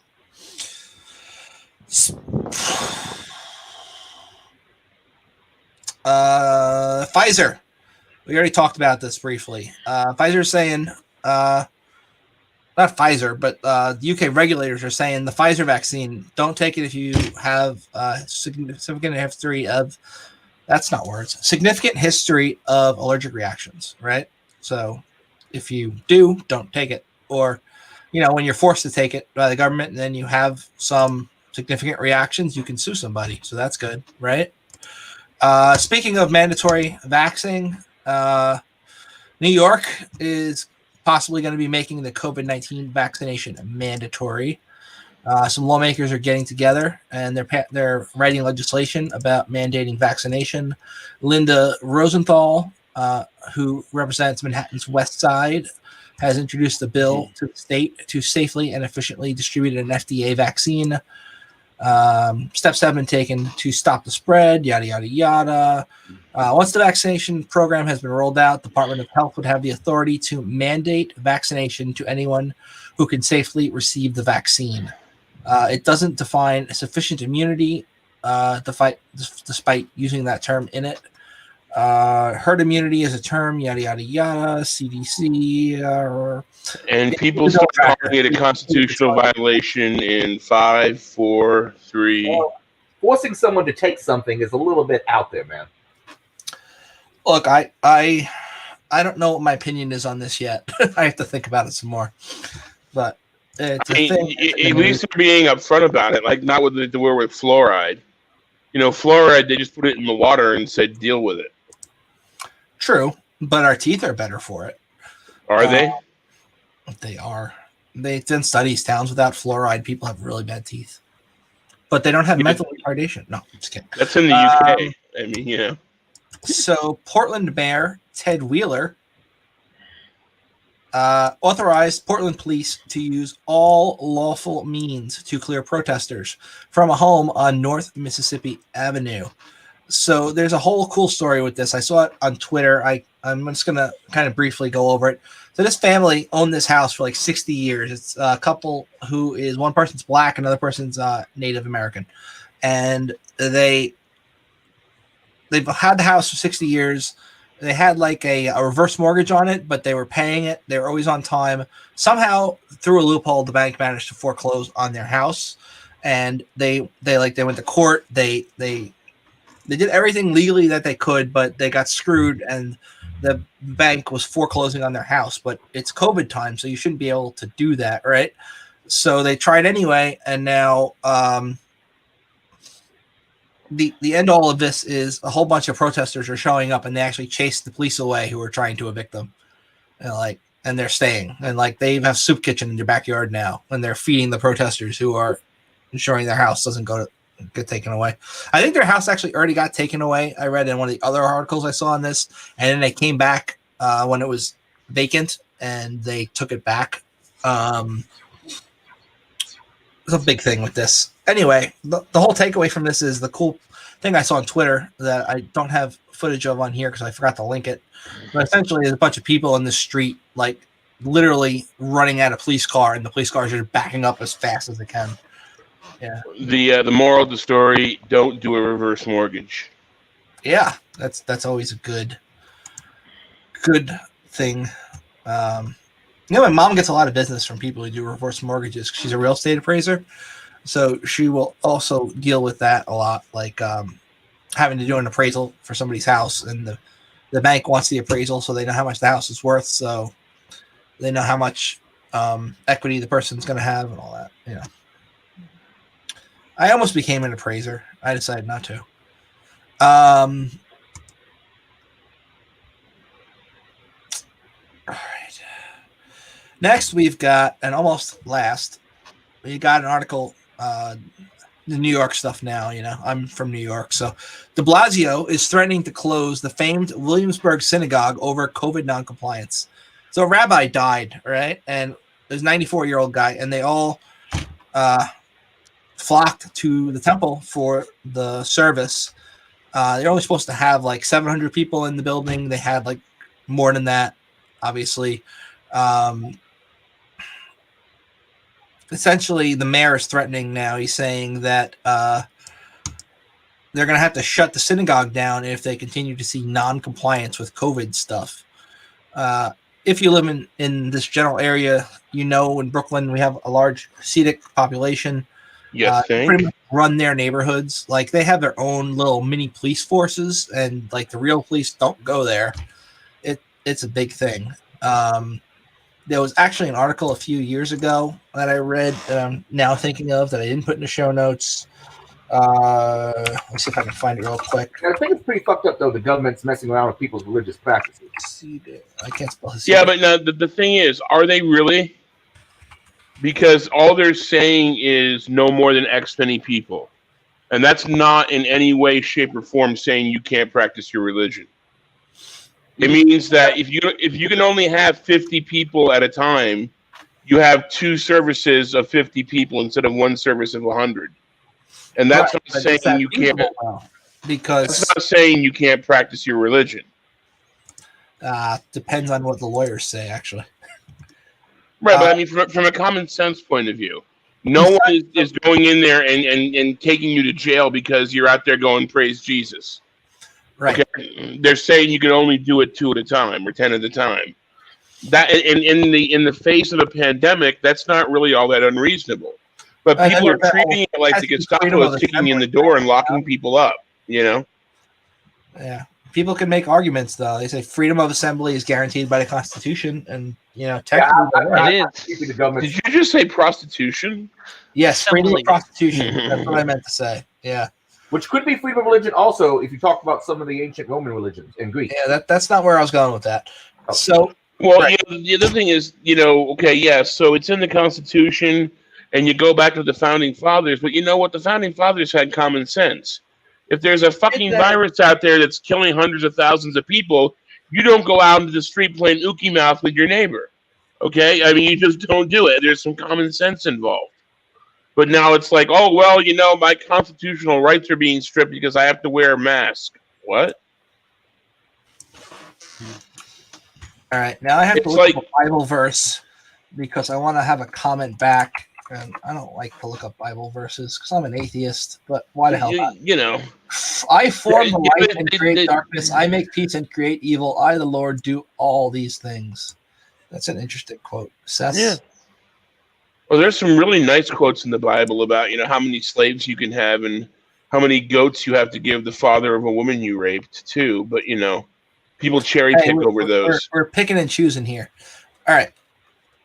So this other article, which I just brought up, which was not in the show notes and probably won't be, is kind of an offshoot of the first article. We're talking about a neighborhood in Brooklyn, right? And the police, therefore, their presence around and what's going on. Oh, yeah, I know that article. And yeah, they're saying that those guys are just as corrupt as real police. They are just as corrupt as real police, but they're neighborhood people, and they've got like their own police there. So if you're going to want somebody to actually enforce this, right, in a neighborhood where the police, the real police, don't actually go because they've got their own, like, police they all pay for there, it's going to be a kind of a difficult thing, right? Like, these dudes have their own police force that they pay for. Like, you know, the money you normally give the church when you go on Sunday, well, when they go to temple, some of the money they give to temple, they use for their police force. And it also gets some public funding. So it's also corrupt as shit, apparently, according to that other article. But if you want to close down a church in this neighborhood, a temple in this neighborhood as the governor, you're going to have to, like, send in the freaking National Guard because the local police are not going to be able to handle that shit. I didn't know they'd gone so far. They're shutting it down because they were refusing to comply, right? Correct. If you do not comply, we are shutting it down, is essentially what the governor is saying. Mm-hmm. And there's really no reason not to comply. I am more towards the side of freedom over precaution. Well, the thing is, what is the difference? Okay, even aesthetically, religiously, or whatever, if you have to wait to go into the church and pray, and you take 25 people at a time, and you're not saying you can't practice your religion, just you can't have 500 people in this room at the same time. So you have a right delayed is a right denied. But it's not. No one's taking away any rights. They're just saying do it this way. You're denying it, which is a form of, or you're delaying it. It's a form of denial. You know, the argument I brought up was that there are people out there every day who go to a store, go to a mall, go anywhere, and the government allows the places to do this. You know, no shoes, no shirt, no service. That's not law. That's called for policy. Right. The law says the stores are capable of doing that. They can make their own decision. Yeah, because it's private property. You can do the same thing for your house too. But at the same time, if you go out to a restaurant, you go to McDonald's, you go to a buffet, there are hair nets. People are washing their hands. No one says, "Oh my God, this is violating my constitutional rights." Because it's not. Well, you were just saying anything delayed is what was A it right you said? delayed is a right denied. That's not a right. Technically speaking, it's not a right. I have the right to not wash my hands if I don't want to. The right to assembly and practice of religion is a right guaranteed by the First Amendment of the Constitution. Absolutely. But don't you think that there's a common sense codicil in there somewhere? Common sense doesn't fucking matter.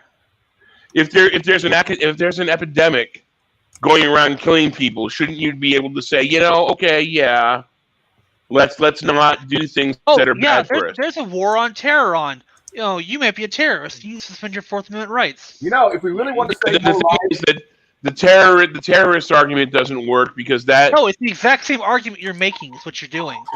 if we really want to save lives, we should set the. There's a difference between a terrorist and a biological disease.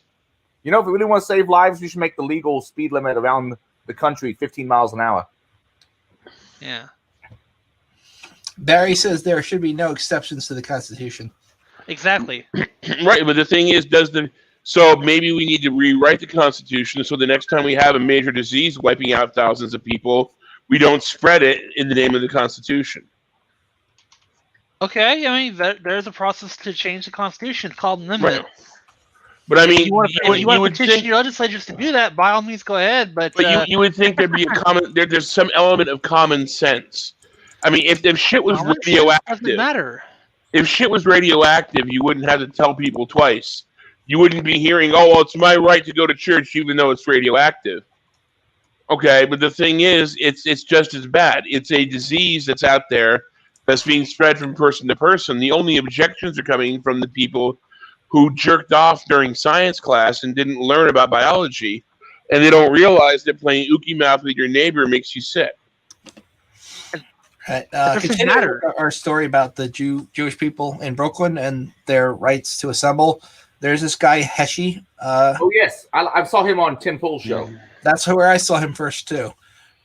He was arrested like a few weeks ago in connection with the assault on Jacob Kornbluth, who's also Jewish and a journalist, because this guy was covering the protests against COVID-19.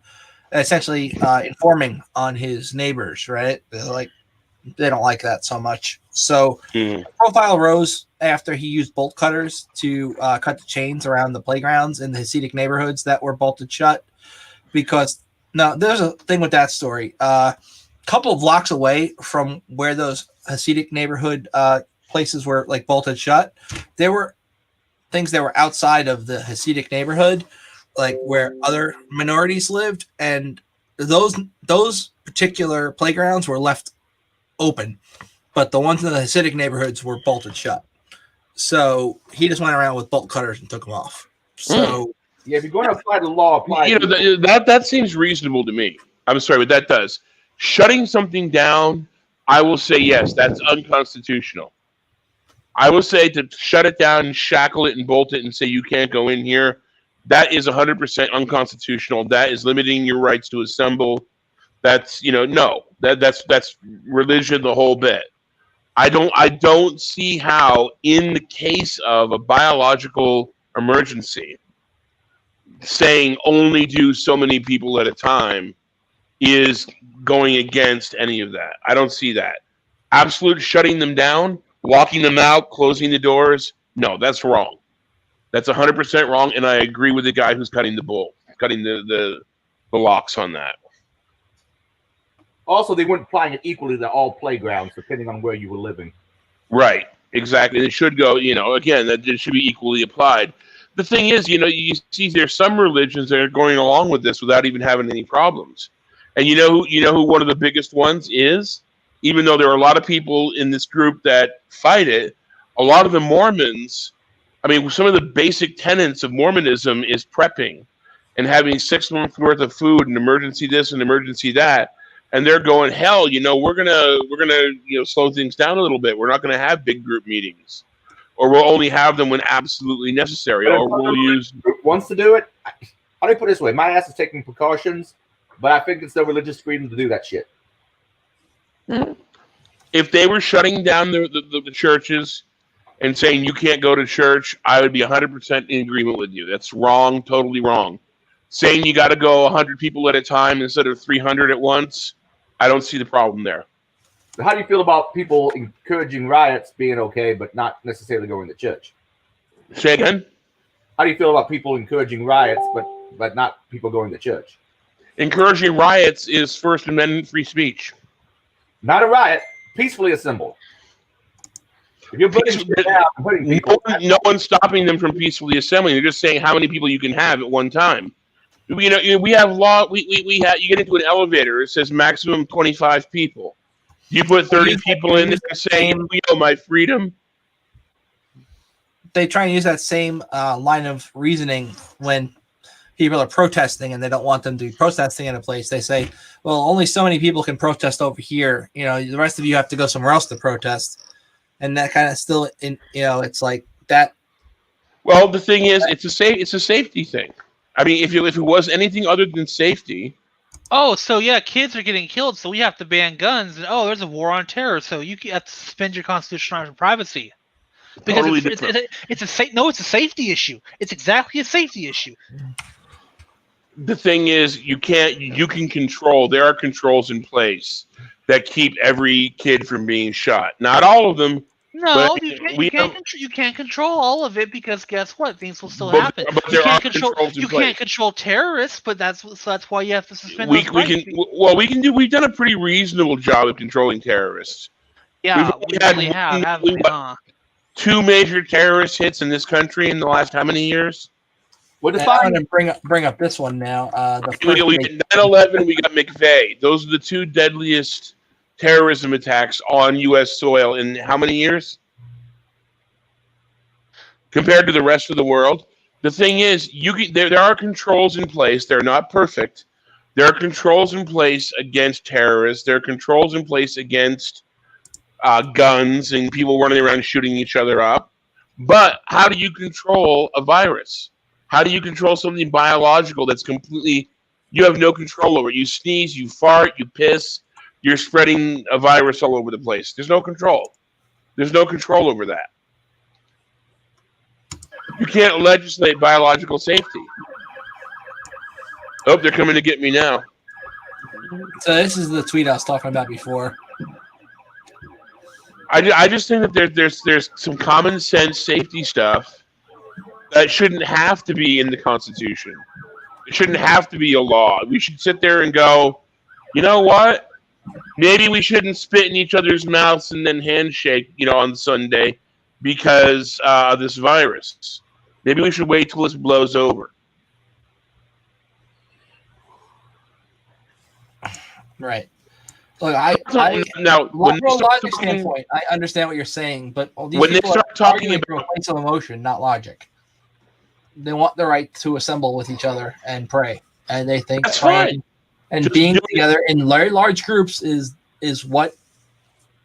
I mean, when they start picking indoors and arresting their argument because I'm not them, but from what I understand, they believe that it's their right to be able to assemble in large groups whenever they want for religious reasons, and anything that says that that's not true is infringing on their rights. Okay, and are they willing? If they're willing to give their lives up for that, then when they start dying, maybe they'll start thinking twice about it. Right, but maybe. But the thing is, if it only affected them, it would that would be one thing. Okay, but somebody goes to church, shom shom, gabi gabi. They go to work the next day. They start infecting everybody around them. Where does the? I'm not saying that your argument is wrong. I'm just saying, let's say devil's advocate here. That's what they believe. They believe they're in the right and you're in the wrong. So you have to understand also that organized religion is like one of the largest forms of mental illness out there. I'm an atheist. I don't disagree with you on that. I'm just trying to show you I'm from their point of view, that's what's going on. I'm agnostic. Your worldview Okay, is shaped by your religion and your upbringing and all these other things. These people believe that they're in the right and we're in the wrong. So sure, it's like with cognitive dissonance, right? If you want to quit, if your plan is to quit smoking, it's usually because you think smoking is bad. It's going to give you cancer. But if you believe that smoking is good and it's not going to give you cancer, you're not going to have any reason to quit.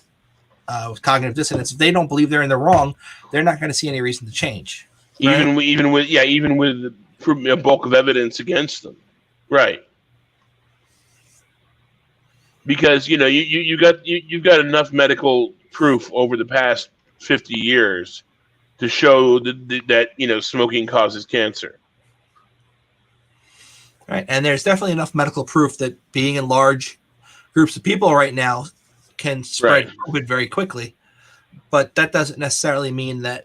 So is one of the tenets of your religion, thou must kill other members of this religion? Because that's what you're doing. You're killing each other. Is that one of your basic tenets? Bang. I mean, a lot of this is just I don't see any sense, any logic, even in any of this.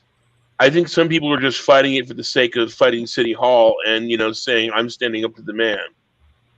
I don't think it has it's very little to do with their religion unless their religion completely eschews common sense. Well, with the whole religion aspect of it, with these particular Jewish people, what I read is they see the people who are informing on them, telling the authorities what they're doing and trying to get the authorities to come in and stop that as traitors. They see these people and they're free to do that. Same kind of people who would inform the Nazis that you had a Jew in your attic, right? That's snitches get stitches. I mean, that's about COVID. Snitches get stitches is a well-established thing, and that's fine. If that's how you want to handle it, that's your bag. Right. On to the next subject. I would love to go on to the next subject. Unfortunately, that was the last freaking thing I put in my show notes. I should have reorganized these so that we had a more good thing to go out on that was not sad and depressing and leaving a bad taste in people's mouths. But unfortunately, I didn't have that foresight. That's not the way the world is right now. The world is not happiness and flowers. I made this image. I thought it was funny at the time to reply to something somebody said to me on Twitter. Out of context, it's not that funny. There's your V for Vendetta Jewish person. I thought that was funny. What is it? I get called an anti-Semite now. It's V for it's a Hasidic person wearing a V for Vendetta mask. See, they have the payasses. Oh, very nice. Yeah. Did someone say that was anti-Semitic? Oh, they're definitely going to. They haven't said it yet, though. Oh, come on. I mean, you're talking about B&H territory out there. I mean, I thought it was funny. You're from New York. You know what I mean? Yeah, I'm aware. I actually have a lot of Jewish friends. My best friend used to be Jewish, but he's no longer my best friend. Oh, great. Now we're going to have Sabotage commenting on the fucking stream again. I can't see what's going on because I have too many windows open at once, so just give me a second. Get more monitors. The one who gave me shit because of, what was it? A Serial Pony added me to a Follow Friday. A Serial Pony? Serial Pony. You remember the pony guy who he included, I think, me, maybe Live Beef, some other people in a Follow Friday, and a guy came on calling me a Nazi? I don't remember that, but you commented in the thread. You know what's funny? People calling each other Nazis and have never actually seen or dealt with a real Nazi.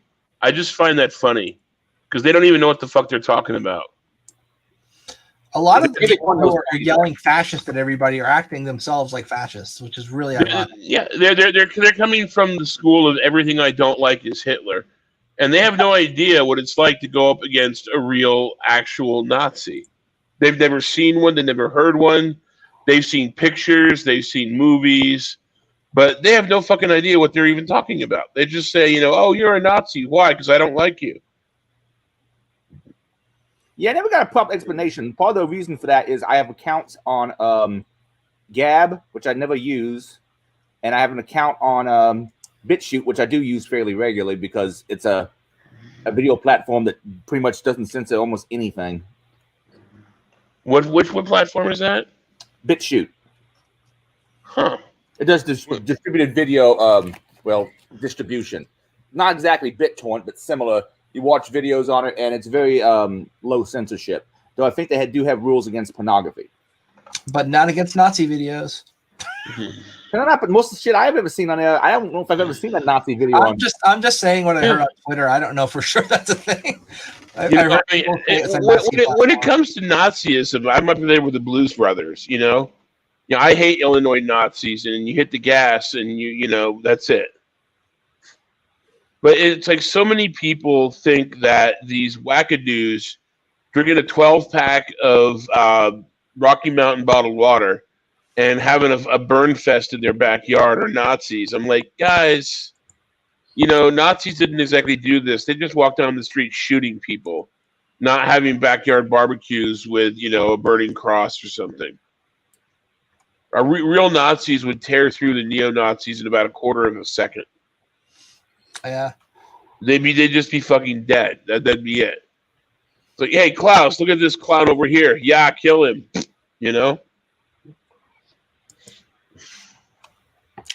I don't disagree with you on that topic, but have you seen Hunters yet? I've watched the entire thing, everything that's out there so far. I liked it. I only saw the first episode so far, so don't ruin it for me. But I'm not going to ruin anything. I'm just going to tell you, it's an awesome fucking show. And it deals with the I want to say conspiracy theory that the Nazis ran away after the war, hid out, and they're still out there waiting for their day to come. I call that a conspiracy theory because, well, we don't have any, we've seen everything from the Nazis are in Costa Rica to the Nazis have a secret moon base, and it's just become a really bad B movie about the Nazis and their moon base. Yeah. There's another one where the Nazis, you make mecha biowarfare machines like these giant spiders that go around raping people. It's really bizarre. It was almost worthy of hentai. It was that bizarre. Barry knows Nazis. Barry, introduce us to your Nazi friends. All right. What else do we got? We got nothing left in the show notes. I got nothing to talk about. Nope. I got nothing. So nope, not gonna go there. Not gonna go there. Yeah. Well, we got that holiday season coming up upon us. We do. Christmas is coming, and I get presents for that, even though I'm not Christian. So that's nice. Yeah. Well, there isn't really a requirement to be anything to get presents. Otherwise, I'm actually the worst Christian of all. Worst atheist of all, because I actually spread the Christian propaganda this time of year. So. Well, have you ever heard of agnostica? No, I don't know what that is. It's a holiday that happens during the religious holidays that's based on science and knowledge. Cool. You can look it up online. It was started by a guy who does a comic strip called Nukies, which is actually a really great comic strip if you're into web comics. It's just about the adventures of these people who are in college for nuclear studies, and all kinds of crazy stuff happens to them. But he started this thing called Agnostica, and like instead of a Christmas tree, you have Mobius loops, and to hang around the house. And there's some traditional drink that they have that they made in a science lab. It's well worth looking at for something alternative. Cool. But I mean, if we limited it only gift giving to the Christians, our economy would collapse. That's probably true. Oh, Yogi is a weird ass hentai anime that's just weird, and maybe it's because I saw an American cut of it or something. Incoherent to me, but I hear there's a backstory in the manga that makes it make more sense. All right. So last but not least, which is not in the show notes, Mr. Kennedy has released a new version of Unicorn. So if you like infecting people, you can go do that now, and it will not get caught by AMC as easily. So Unicorn is a tool, and you can use it to encode your payloads so that antivirus and other things do not catch them as easily.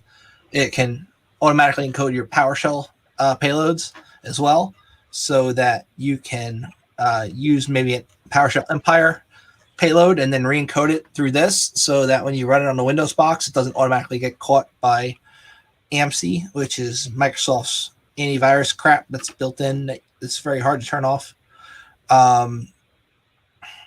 Yeah, so if you like hacking all the things, you can go download this and hack all the things. Not to be confused with the Russian Unicorn. Right, and if you use Cobalt Strike, you can make it more stealthy with Unicorn. You can do that too.